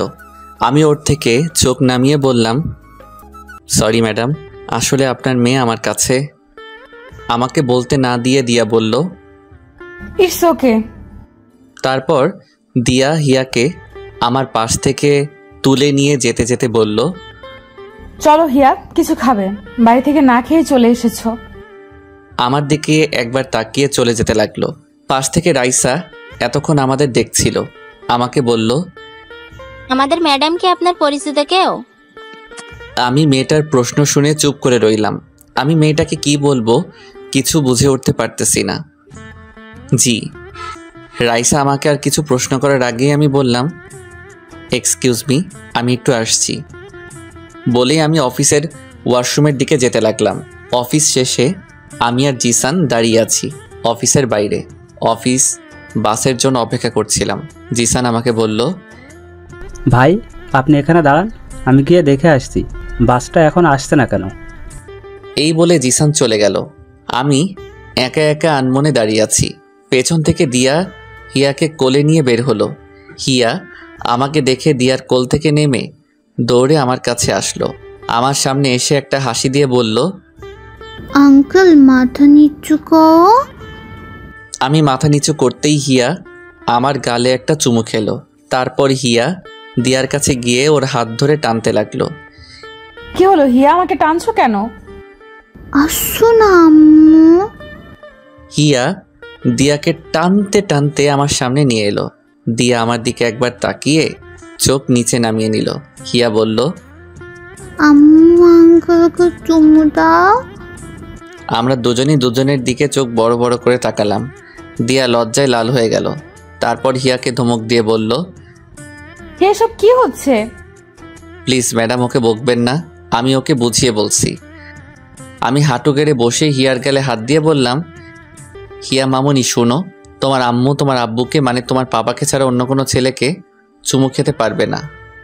কিন্তু আম্মু তো পাপাকে চুমু দেয় না, আম্মু তো তোমার ফটো দিচ্ছ। দিয়া হিয়ার মুখ চেপে ধরলো। তারপর হিয়াকে কোলে নিয়ে বলল, চলো হিয়া, দেরি হয়ে যাচ্ছে। বলেই আমার দিকে একবার তাকিয়ে গাড়িতে উঠে গেল। গাড়িতে উঠে হিয়া আমাকে হাত নাড়িয়ে টাটা দিতে লাগলো। আমি ওকে হাত নাড়িয়ে টাটা দিলাম। আমিও হোটেলে চলে আসলাম। রুমে ঢুকে শার্টটা খুলে একটা টাওয়েল নিয়ে বাথরুমে ঢুকলাম। বাথরুমে ঢুকে শাওয়ারটা ছেড়ে শাওয়ারের নিচে দাঁড়িয়ে রইলাম। বুকের ভিতরটা অনেক ভারী লাগছে, অনেক কষ্ট জমে আছে বুকের ভিতরে। আমার দোষে আমি আমার পিচ্চি বউটাকে হারালাম। সেদিন যদি আমি ওকে সারপ্রাইজ দেওয়ার জন্য ঘর থেকে বেরিয়ে না যেতাম, তাহলে আজ আমাকে ওকে এই অবস্থাতে দেখতে হতো না। আমার চোখের পানি আর শাওয়ারের পানি এক হয়ে নিচে পড়ছে। আমার পিচ্চিটা এখন আর আমার নেই, এখন সে অন্য কারো বউ, অন্য একজনের মেয়ের মা। যখন ওর মেয়েটা আমার কাছে আসে, জানি না কেন জানি আমি সব কষ্ট ভুলে যাই। এখন আমি নিজেকে একটা কথা ভেবেই সান্ত্বনা দিচ্ছি যে যাই হোক আমার পিচ্চিটা তো সুখে আছে, ও সুখে থাকলেই হলো, আমার আর কিছু চাই না। দিয়ার সুখে আমার সুখ। অনেকক্ষণ শাওয়ার নিজে থাকার পর বাথরুম থেকে বেরিয়ে আসলাম। পরের দিন অফিসে যাওয়ার জন্য জিসান রেডি হয়ে আমার রুমে এসে বলল, কি ভাই আপনি এখনো রেডি হন নাই? অফিস বাস চলে আসছে তো। জিসান ভাই, আপনি অফিস বাস দিয়ে চলে যান, আমি পরে একটা ট্যাক্সি নিয়ে চলে যাব। আচ্ছা ঠিক আছে, আমি যাই, আপনি দেরি করবেন না কিন্তু। নতুন নতুন অফিস জয়েন করেছেন, দেরি করলে সমস্যা হতে পারে কিন্তু। আচ্ছা। আমি ভাবতে লাগলাম আমার কি আর দিয়ার সামনে যাওয়া ঠিক হবে? ও যখন সুখে আছে তাহলে থাক না সুখে, আমি কেন ওর পথের কাঁটা হয়ে দাঁড়াবো? তাই ভাবলাম আমি আর দিয়ার সামনে যাব না। এদিকে হিয়া অনেকক্ষণ ধরে ওর মাকে বলে যাচ্ছে, আম্মু আঙ্কেল আসছে না কেন। হিয়া প্রতিদিন দিয়ার সাথে অফিসে আসে। দিয়া ওর মেয়েকে বলছে, আসবে, এক্ষুনি চলে আসবে। এদিকে দিয়াও চিন্তায় পড়ে। দিয়া মনে মনে ভাবতে লাগলো, অফিস বাস তো সেই কখন চলে আসলো, কিন্তু নিয়ান আসলো না কেন অফিস বাসে? নিয়ান কি আর আসবে না অফিসে? নিয়ান তো আমাকে সহ্যই করতে পারে না, তাহলে কি আমার জন্য সে আর অফিসে আসবে না? আমার নিয়ানকে কি আমি আর দেখতে পারবো না? নিয়ানকে সে আর দেখতে পারবে না, সে কথা মনে পড়তে দিয়ার বুকের ভেতর ধুক করে উঠল, চোখ দিয়ে পানি বেরিয়ে আসলো। এতক্ষণ সে তার ক্যাবিনের সামনে দাঁড়িয়েছিল। হঠাৎ খেয়াল হলো নিয়ান অফিসে ঢুকছে। দিয়ার চোখে মুখে হাসি ফুটে উঠল। হিয়া নিয়ানকে দেখতে পেয়ে দৌড়ে গিয়ে নিয়ানের পা দুটো জড়িয়ে ধরল। আমি হিয়াকে টেনে কোলে তুললাম, গালে একটা চুমু দিলাম। হ্যাঁ, আজ ওর জন্যে অফিসে আসতে হলো। আমি যে দিয়ার মেয়েটার মায়ায় পড়ে গেছি। আঙ্কেল, আমি তোমার সাথে কথা বলবো না, তুমি এত দেরি করে আসলে কেন? সরি, দেখি কিউটিটার মুখটা। হিয়া মুখটা অন্যদিকে ঘুরিয়ে নিল। আমি এবার হিয়াকে কাতুকুতু দিতে লাগলাম। হিয়া খিলখিল করে হাসতে লাগলো। দিয়া ওদের দেখে একটা হাসি দিয়ে চোখ মুছে জোরে একটা নিঃশ্বাস ফেলে ক্যাবিনে চলে গেল। আমি সারাদিন হিয়াকে নিয়ে মেতে রইলাম। মেয়েটা অনেক পাকা পাকা কথা বলছে, আর আমি সেই কথা শুনে হাসতে হাসতে ফেটে পড়ছি। দিয়া বারবার ক্যাবিন থেকে বের হয়ে এসে কিছুক্ষণ ওদের দেখে, তারপর একটা হাসি দিয়ে আবার নিজের ক্যাবিনে চলে যায়। এভাবে সারাটা দিন কেটে গেল। জিসান এসে বলল, ভাই হোটেল যাবেন না? অফিস তো শেষ হয়ে গেল। আমার যাওয়ার কথা শুনেই হিয়া আমার গলা জড়িয়ে ধরল। না আঙ্কেল, যাবে না। জিসান ভাই, আপনি অফিস বাস দিয়ে চলে যান, আমি সকালের মতো ট্যাক্সি দিয়ে চলে যাব। জিসান চলে গেল। কিছুক্ষণ পর দিয়া কেবিন থেকে বেরিয়ে আমাদের কাছে এসে হিয়াকে বলল, হিয়া আসো, আমরা বাসায় যাব। না, আমি যাব না। চলেন, আমি আপনাদের গাড়িতে তুলে দিয়ে আসছি। অফিসের বাইরে এসে দিয়ার গাড়ির সামনে আসলাম। দিয়া আগে গিয়ে গাড়িতে বসলো। আমি হিয়াকে বললাম, হিয়া আমার দিকে তাকাও। হিয়া আমার কাছ থেকে মুখ তুলে তাকালো। আমি বললাম, যাও এখন বাসায়। তুমি এরকম করলে কিন্তু আমি কালকে আর এখানে আসবো না। হিয়া আমার কথা শুনে গাড়িতে উঠে গিয়ে বসলো। আমি হিয়ার গেলে একটা চুমু দিয়ে সেখান থেকে চলে যেতে লাগলাম। হঠাৎ পিছন থেকে দিয়া ডাক দিল, এই যে শোনো। আমি পিছন ফিরে তাকাতেই দেখলাম দিয়া গাড়ির থেকে মুখ বের করে আছে। আমি বললাম, জি বলুন। অফিস বাস তো চলে গেছে, তুমি কিভাবে যাবে? দিয়ার মুখে তুমি ডাক শুনে ওর দিকে অবাক চোখে তাকিয়ে রইলাম। দিয়া আবার বলল, আমি তোমাকে কিছু প্রশ্ন করছি। ও জি, আমি ট্যাক্সি দিয়ে চলে যাব। তুমি যদি কিছু মনে না করো, আমি তোমাকে পৌঁছে দিতে পারি। থ্যাংক ইউ, লাগবে না, আমি চলে যেতে পারবো। দিয়া মুখটা কালো করে ফেললো। হিয়া বলল, আঙ্কেল চলো না আমাদের সাথে। আমি হিয়ার মুখের দিকে তাকিয়ে না করতে পারলাম না। উঠে গেলাম ওদের গাড়িতে। আমি এক পাশে আর দিয়া আরেক পাশে, আর হিয়া মাঝখানে। হিয়া আমার কোলে উঠে এসে বসলো। কেউ কোনো কথা বলছি না। কিছুক্ষণ চুপ থাকার পর হুট করে দিয়া বলল, তোমার বউকে কি এখানে মানে মালয়েশিয়ার সাথে করে নিয়ে এসেছো? আমি দিয়ার কথা শুনে হাসতে লাগলাম। হা হা হা, বউ হা হা। কি হলো, হাসছো কেন? আমি হাসির কিছু বলেছি? আমার কপালে বউ নাই। মানে তুমি কি সব অদ্ভুত কথা বলছো? সত্যি তো বলছি, এখানে অদ্ভুতের কি আছে? মানে তুমি এখনো বিয়ে করো নাই? না, বললাম না আমার কপালে বউ নাই। কেন বিয়ে করো নাই? তুমি জেনে কি করবে? প্লিজ বলো না, কেন বিয়ে করো নাই? আমি কিছুক্ষণ চুপ করে রইলাম। তারপর দিয়ার চোখে চোখ রেখে বললাম, তোমার জন্য। আমার জন্য মানে? সেদিন রাতে আমি কিছু একটা ভেবে চুপ করে রইলাম। দিয়া কি এখন এসব বলা ঠিক হবে? দিয়া তো সুখেই আছে, ওকে এসব বলে কি ওর কষ্ট বাড়ানো ঠিক হবে? দিয়া আমাকে চুপ করে থাকতে দেখে বলল, বলো না সেদিন রাতে কি? না কিছু না। দিয়া এবার আমার হাত ধরে হিয়ার মাথায় নিয়ে গেল। তারপর বলল, ও তো ছোট্ট ফেরেশতা মানুষ, আমি জানি তুমি ওর মাথায় হাত রেখে মিথ্যা বলতে পারবে না। আমি এবার কি বলবো কিছু বুঝে উঠতে পারছি না। হিয়ার মাথায় হাত রেখে আমি আবার মিথ্যা বলতে পারবো না। আমি বললাম, দিয়া থাক না এসব এখন, আর জেনে কি করবে? তুমি বলবে কিনা বলো। আমি এবার বলতে শুরু করলাম, আসলে সেদিন রাতে তুমি যখন আমার মুখ থেকে একবার বউ ডাক শুনতে চেয়েছিলে, তখন আমি ঘর থেকে বেরিয়ে গিয়েছিলাম জানো। সেদিন আমি তোমাকে সারপ্রাইজ দেওয়ার জন্য রুম থেকে বেরিয়ে গিয়েছিলাম। সেদিন আমি তোমাকে একবার না সারা জীবনের জন্য বউ ডাকতে চেয়েছিলাম, তোমাকে আপন করে নিতে চেয়েছিলাম, কিন্তু তোমাকে সারপ্রাইজ দেওয়ার জন্য একটা লাল টকটকে শাড়ি আর অনেক গোলাপ ফুল নিয়ে যখন বাসায় আসলাম, তখন আমি নিজেই সারপ্রাইজড হয়ে যাই। এসে দেখি তুমি রুমে নাই। তারপর যখন তোমার চিঠি আর ডিভোর্স পেপারে সাইন দেখলাম, তখন আমার সারা দুনিয়া অন্ধকার হয়ে এসেছিল। তারপর 5-5টা বছর তোমার অপেক্ষায় তোমাকে খুঁজতে খুঁজতে কাটিয়ে দেই। সবাই তো ভেবে নিয়েছিল যে তুমি আর বেঁচে নেই, কিন্তু একমাত্র আমিই জানতাম তোমাকে আমি একদিন খুঁজে পাবো। কিন্তু এভাবে যে পেয়েও তোমাকে হারাতে হবে সেটা ভাবিনি। আমি এক নিঃশ্বাসে কথাগুলো বলে ফেললাম। দিয়ার দিকে তাকিয়ে দেখলাম গাল বেয়ে চোখের পানি গড়িয়ে পড়ছে। আমার দিকে মায়া ভরা চোখে তাকিয়ে আছে। আমারও চোখ দিয়ে পানি বের হয়ে এসেছিল। আমি সেটা মুছে দিয়ে দিয়াকে বললাম, এই পাগলি কাঁদছো কেন? আমি কিন্তু এখন আর কষ্ট পাচ্ছি না, কারণ তুমি সুখে আছো। তোমার সুখেই আমার সুখ। দিয়ার এখন অনেক ইচ্ছে করছে নিয়ানকে জড়িয়ে ধরতে, কিন্তু ধরলো না, নিজেকে কন্ট্রোল করলো আর মনে মনে বলতে লাগলো, আমাকে এতদিন অনেক কষ্ট দিয়েছো, এখন আমার নিজের কিছু কষ্ট পাওয়া প্রাপ্য। দিয়ার ভেতরে ভেতরে অনেক খুশি হচ্ছে এই ভেবে যে তার নিয়ান তাকে ভালোবাসে, তার জন্য সে এতটা বছর অপেক্ষা করলো, কিন্তু সে খুশিটা প্রকাশ করলো না।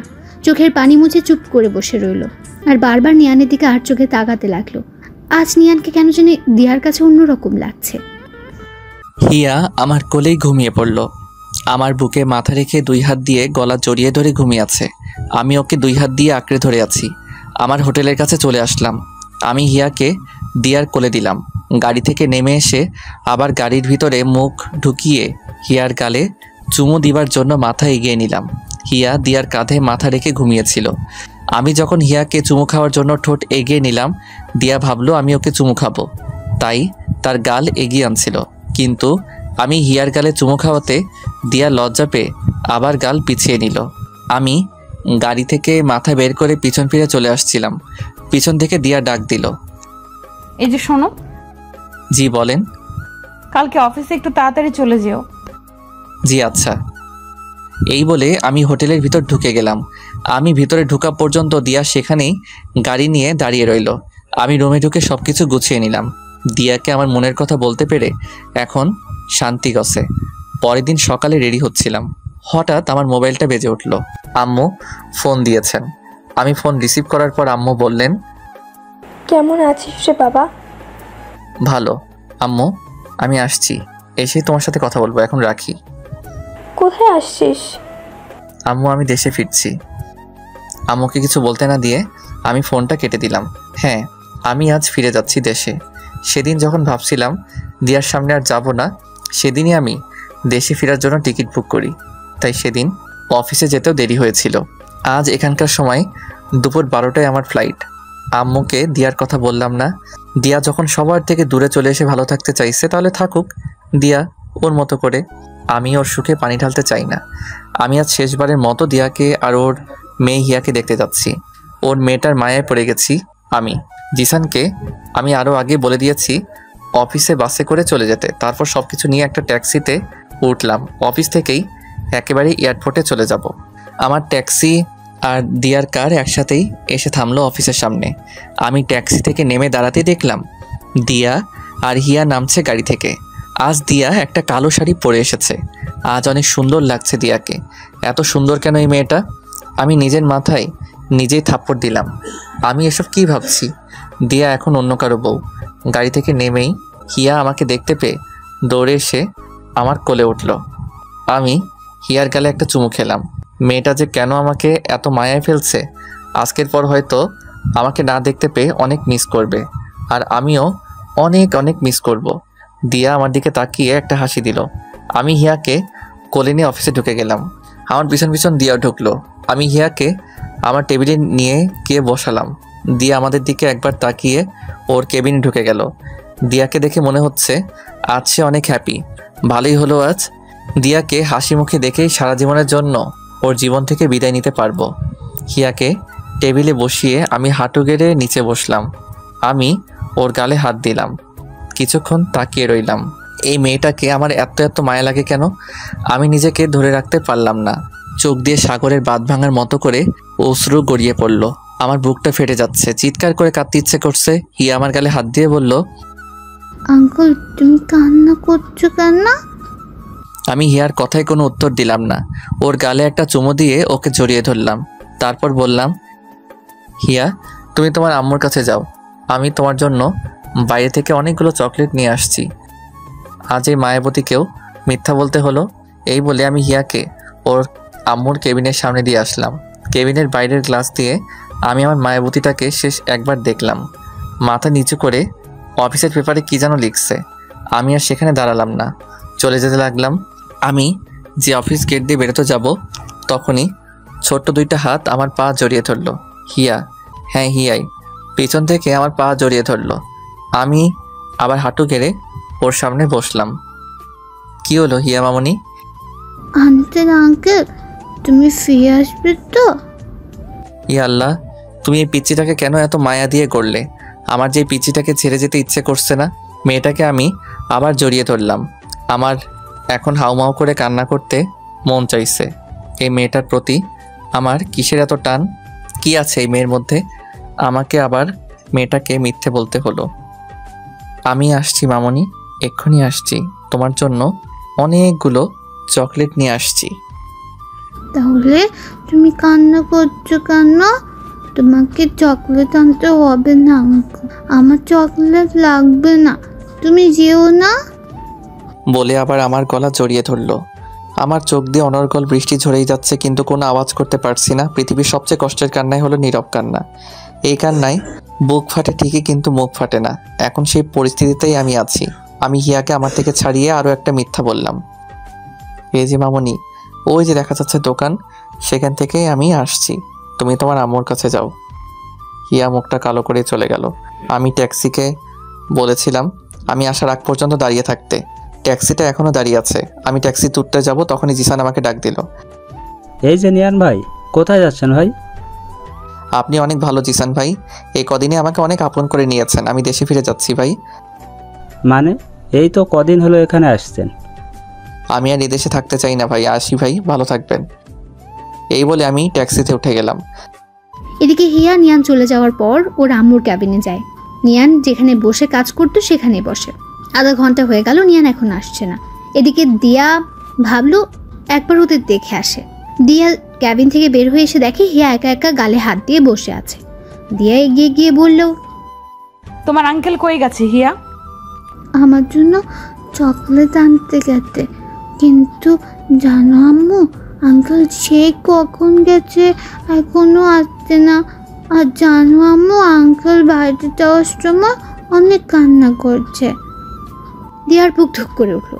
নিয়ান কান্না করলো কেন? তাহলে কি নিয়ান? দিয়া হিয়াকে কোলে নিয়ে জিশানের কাছে গেল। নিয়ানকে সে অনেকবার জিশানের সাথে দেখেছে। জিশান দিয়াকে দেখেই বসা থেকে উঠে দাঁড়ালো। ম্যাডাম কিছু বলবেন? নিয়ান কোথায় গেছে? নিয়ান ভাই তো আজ দেশে চলে যাচ্ছে। কি? এ বলে দিয়া হিয়াকে নিয়ে বেরিয়ে যেতে লাগলো। জিশান কিছুই বুঝতে পারলো না। নিয়ান দেশে চলে যাচ্ছে শুনে তার ম্যাডাম কেন এরকম রিয়্যাক্ট করলো। দিয়া নিজের গাড়িতে উঠে ড্রাইভারকে বলল, তাড়াতাড়ি এয়ারপোর্টে চলেন। দিয়াকে কান্না করতে দেখে হিয়া জিজ্ঞেস করলো, আম্মু তুমি কান্না করছো কেন? আর আঙ্কেল কই গেছে? কোথাও যাই নাই মা, আমরা এক্ষুনি খুঁজে বের করব। বলেই হিয়াকে জড়িয়ে ধরে কান্না করতে লাগলো দিয়া। ড্রাইভারকে বলল, আর একটু জোরে চালান না। ড্রাইভার গাড়ির স্পিড অনেক বাড়িয়ে দিল। আমার পাসপোর্ট ভিসা চেক করছিল একজন গার্ড। আমি এক্ষুনি এয়ারপোর্টের ভিতরে ঢুকে যাব, আর বেশিক্ষণ বাকি নাই আমার ফ্লাইট ছাড়তে।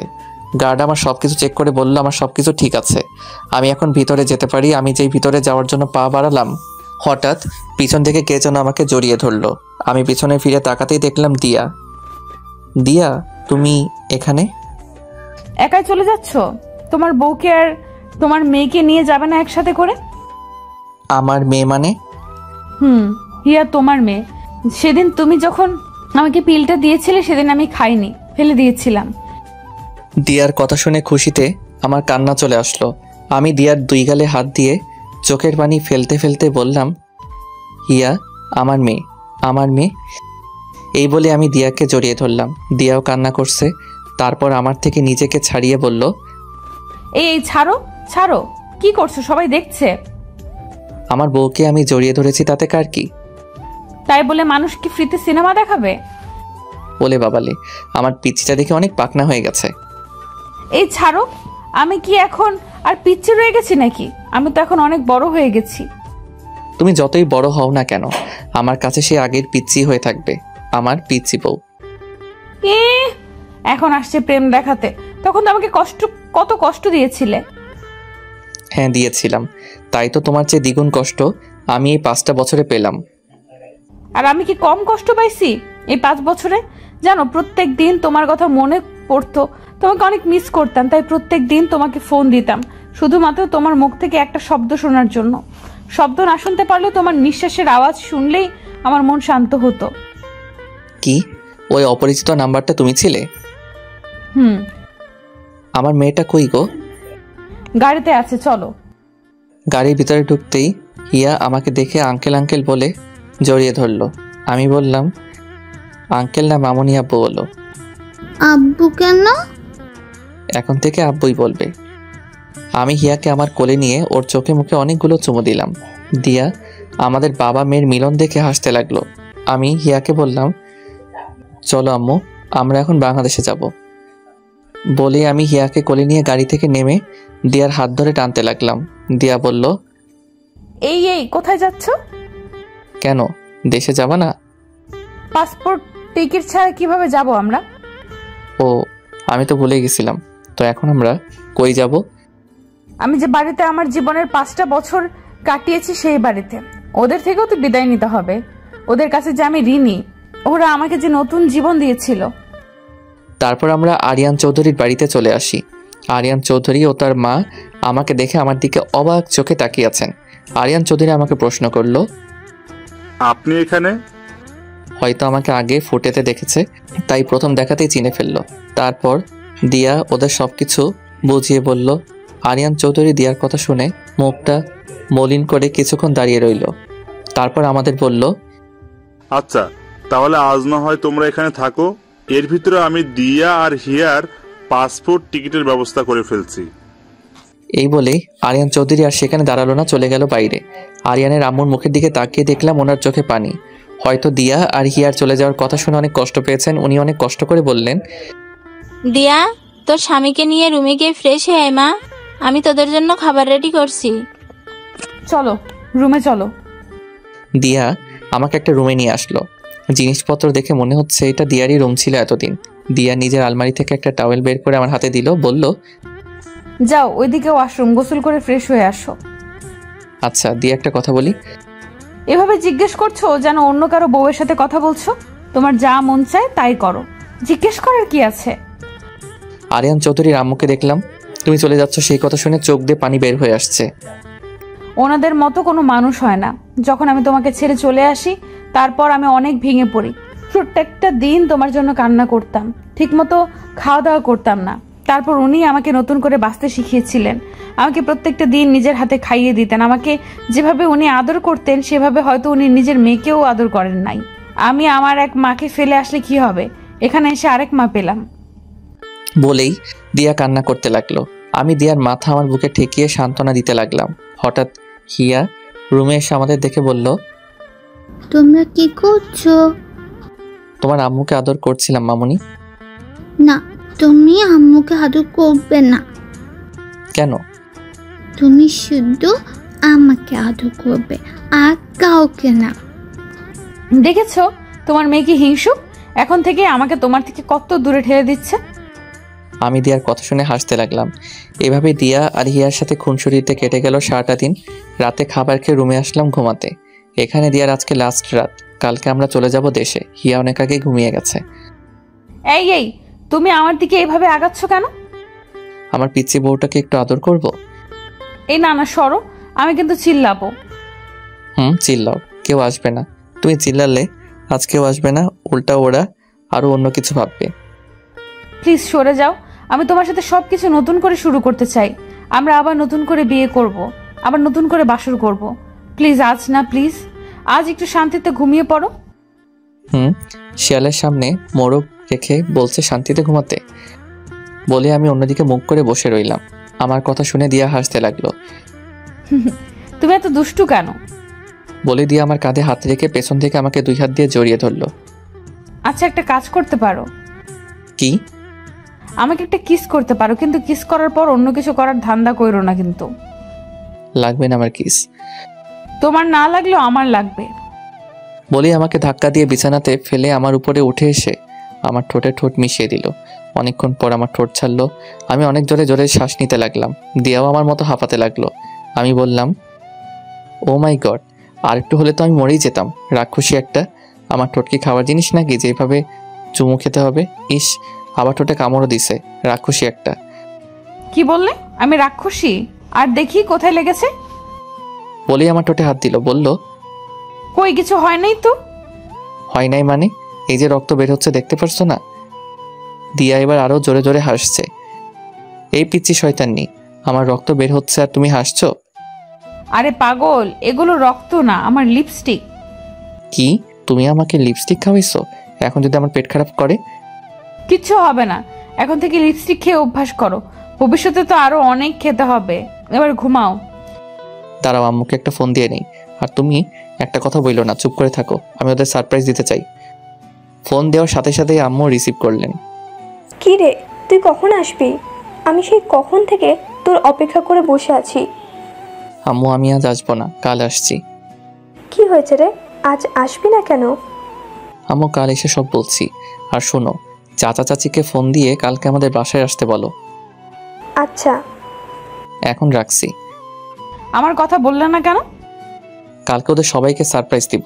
তোমাকে হঠাৎ দেখে সবাই চমকে উঠবে আমি জানি। আচ্ছা এখন ঘুমিয়ে পড়ো। আমি আমার বালিশে মাথা রাখতেই দিয়া আমার বুকে শুয়ে পড়ল। কি হলো? তুমি তোমার বালিশে ঘুমাও। আমার বালিশ নাই।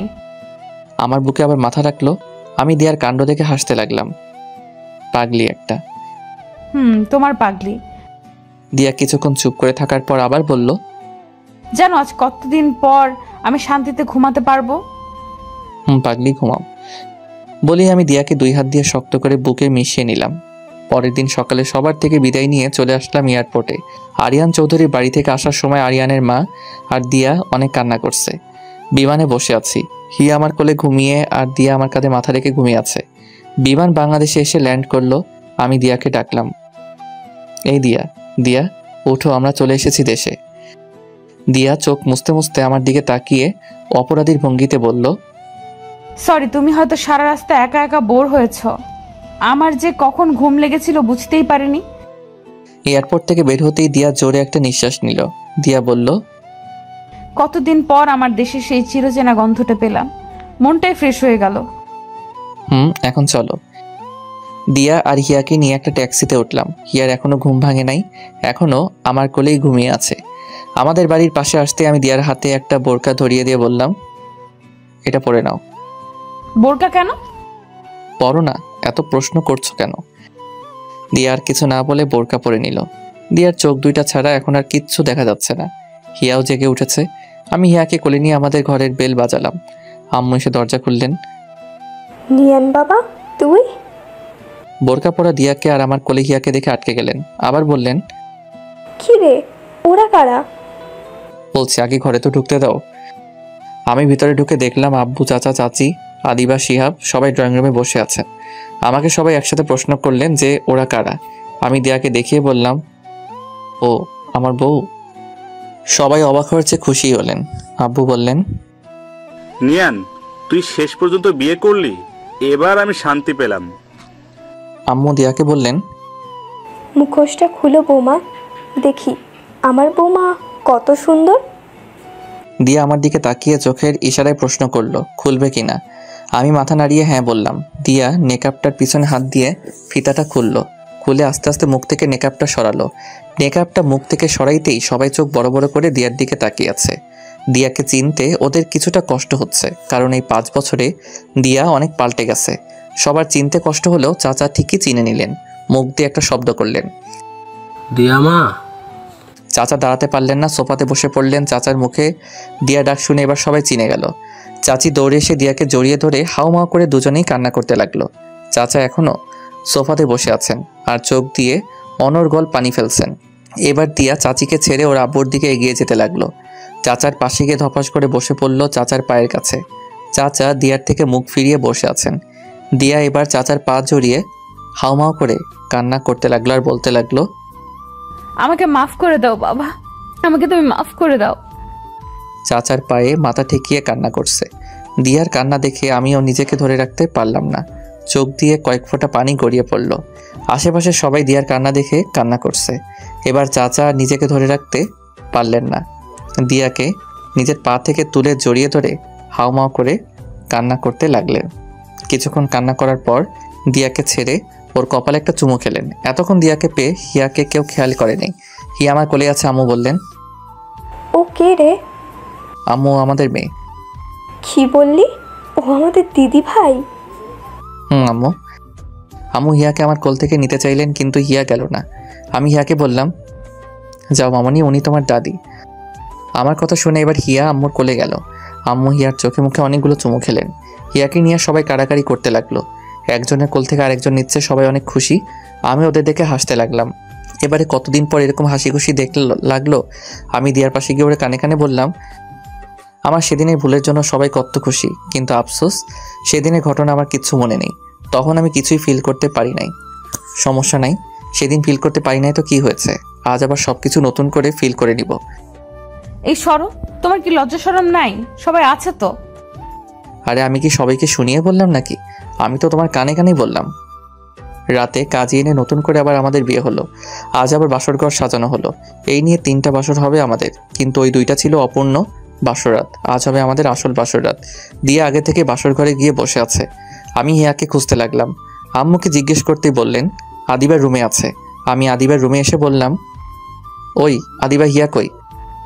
এই যে ও ঘুমিয়ে আছে। আচ্ছা দে, আমি ওকে নিয়ে যাই। আরে ভাইয়া না না, ও আমার কাছেই থাকো। তুমি যাও, গিয়ে তোমার কাজ করো। আমি আবার এখন কি কাজ করব? কেন ভাইয়া, আজ না তোমার বাসর রাত? বাসর রাতে মানুষ কি কাজ করে? ওই বুড়ি, এত পাকনা পাকনা কথা বলছিস কেন? হিয়ার দিকে খেয়াল রাখিস। তোমাকে বলতে হবে না, তুমি তোমার কাজে যাও। আমি আদিবার মাথায় একটা থাপ্পড় দিয়ে বেরিয়ে গেলাম। আমার রুমের দরজার পাশে এসে দাঁড়িয়ে আছি। ভিতরে ঢুকতে কেন জানি আমার ভয় করছে। বুকে 3বার থুতু দিয়ে রুমে ঢুকেই গেলাম, কিন্তু দিয়া কই গেল? ভাবলাম বাথরুমে হয়তো গেছে, কিন্তু বাথরুমের পাশে গিয়ে দেখি দরজা খোলা, ভিতরে কেউ নাই। আমি এবার দিয়াকে ডাকতে লাগলাম, এই দিয়া, দিয়া, এই বউ, এই পিচ্ছি বউ, এই পিচ্ছি শয়তানি, কই গেলা? হঠাৎ দিয়া বেলকনি থেকে দৌড়ে বেরিয়ে আসলো, এসে আমার সামনে দাঁড়ালো। আমি বললাম, তুমি বেলকনিতে ছিলে? এতক্ষণ ধরে ডাকলাম, শুনলেন না কেন? তোমার মুখে পিচ্ছি শয়তানের ডাকটা শুনতে চেয়েছিলাম, তাই চুপ করেছিলাম। ওরে আমার পিচ্ছি শয়তানি রে বলে দিয়াকে পাজাগোলা করে কোলে নিলাম। আমি বললাম, ওরে বাবারে, তুমি এত ভারী হয়েছো কি করে? দিয়াকে কোলে নিয়ে বিছানাতে নামিয়ে হাত নাড়াতে নাড়াতে বললাম, আমার হাত 2টা গেল। এত মোটু কেন তুমি? উফ। কি বললা? আমি মোটু? তুমি মোটু, তোমার বাপ মোটু, তোমার 14 গোষ্ঠী মোটু। তুমিও তো আমার 14 গোষ্ঠীর মধ্যে একজন। সরো এখান থেকে, তোমার সাথে আমার কথা নাই। বলে আমার থেকে মুখ ঘুরিয়ে বসে রইল। আমি দিয়াকে আমার দিকে ঘুরিয়ে ওর গাল টিপে বললাম, ওলে বাবালে, আমার পিচ্ছি বোটা রাগ করছে। আচ্ছা সরি, ওই দেখো কান ধরছি। 1 2 3। হয়েছে, আর কান ধরতে হবে না, ওঠো। আচ্ছা দিয়া, সেদিন রাতে আমাদের মধ্যে কি কি হয়েছিল গো? আমার তো কিছুই মনে নেই, শুধু এটাই মনে আছে যখন আমি তোমার দিয়ে আমার মুখে হাত দিয়ে আমার মুখ আটকে দিল আর বলল, চুপ করো, তোমার মুখে কিচ্ছু আটকায় না। না আটকায় না, তোমার সামনে আমার কোনো কথাই আটকায় না। আমার একটা তোমার মতো কিউট বাবু লাগবে। তো আমি কি করতে পারি? কি করবে মানে? তুমি জানো না কি করবে? না, আমি তো জানি না কি করব, তুমি বলে দাও কি করতে হবে। যাও, খবিশ কোথাকার, আমি বলতে পারবো না। তাহলে আমিও কিছু করতে পারবো না। তোমাকে কিছু করতে হবে না, আমিই করছি। বলে আমাকে ধাক্কা দিয়ে বিছানাতে ফেলে দিল। আমি বললাম, দাঁড়াও দাঁড়াও, তোমার কিছু বলতে না দিল না, ঠোঁটে ঠোঁট মিশিয়ে দিল। আমি ওকে ছাড়িয়ে বললাম, শিট, আজকেও লিপস্টিক খাইয়ে ছাড়লে? আমি এক হাত দিয়ে আমার ঠোঁট আর এক হাত দিয়ে আমার টি-শার্টের মাথা দিয়ে দেওয়ার ঠোঁট মুছে এবার দিয়া আমি ধাক্কা দিয়ে বিছানাতে ফেললাম। ওর ঠোঁটে আমার ঠোঁট মিশিয়ে দিলাম, ওর ঠোঁট ছেড়ে এবার থুতনিতে চুমু খেলাম। এবার চোখে গলায় ঘাড়ে চুমোতে চুমোতে ভরিয়ে দিলাম। আজ আমার প্রতিটা স্পর্শে দিয়া কেঁপে কেঁপে উঠছে। এইভাবে আমরা দুজনের ভালোবাসা মিশে হারিয়ে গেলাম অতল সমুদ্রে। যে সমুদ্রে যেতে হলে লাগবে প্রচুর ভালোবাসার সাথে ভালোবাসার মানুষ। রাতে হঠাৎ আমার ঘুম ভেঙে গেল। পাশে হাত দিয়ে দেখি দিয়া নাই। মেয়েটা গেল কই? আমি একটা 3/4 পরে টি-শার্টটা খুঁজতে লাগলাম। পাশে টি-শার্ট না পেয়ে খালি গায়ে বেলকনির দিকে যেতে লাগলাম। বেলকনিতে আসতেই দেখলাম পাগলিটা আনমনে দাঁড়িয়ে আছে, বাতাসে চুল উঠছে, গায়ে আমার টি-শার্টটা। হয়তো হাতের কাছে কিছু না পেয়ে আমার টি-শার্ট পরে এসেছে। আমি পিছন থেকে গিয়ে দিয়াকে জড়িয়ে ধরলাম। হুট করে কারো হাতের ছোঁয়া পেয়ে দিয়া ধরপড়ে উঠল। আমি বললাম, আর এভাবে লাফ দিলে কেন? ও তুমি হুট করে এভাবে জড়িয়ে ধরলে তো ভয় পাবোই। এতটা তো আমার পিচ্ছি শয়তানিটা এখানে কেন? আজ আমার জীবনের সবচেয়ে সুখের রাত। এই রাত আমি ঘুমিয়ে কাটাতে চাই না। তাহলে আমাকে ডাকলে না কেন? তুমি অনেক সুন্দর করে ঘুমাচ্ছিলে, তাই ডাকতে ইচ্ছে করে নাই। চলো তাহলে এই সুখের রাতে সুখ ভরিয়ে দেই। এই বলে আমি দিয়াকে কোলে নিয়ে বিছানায় আসলাম। আবারও হারিয়ে গেলাম সুখের রাজ্যে।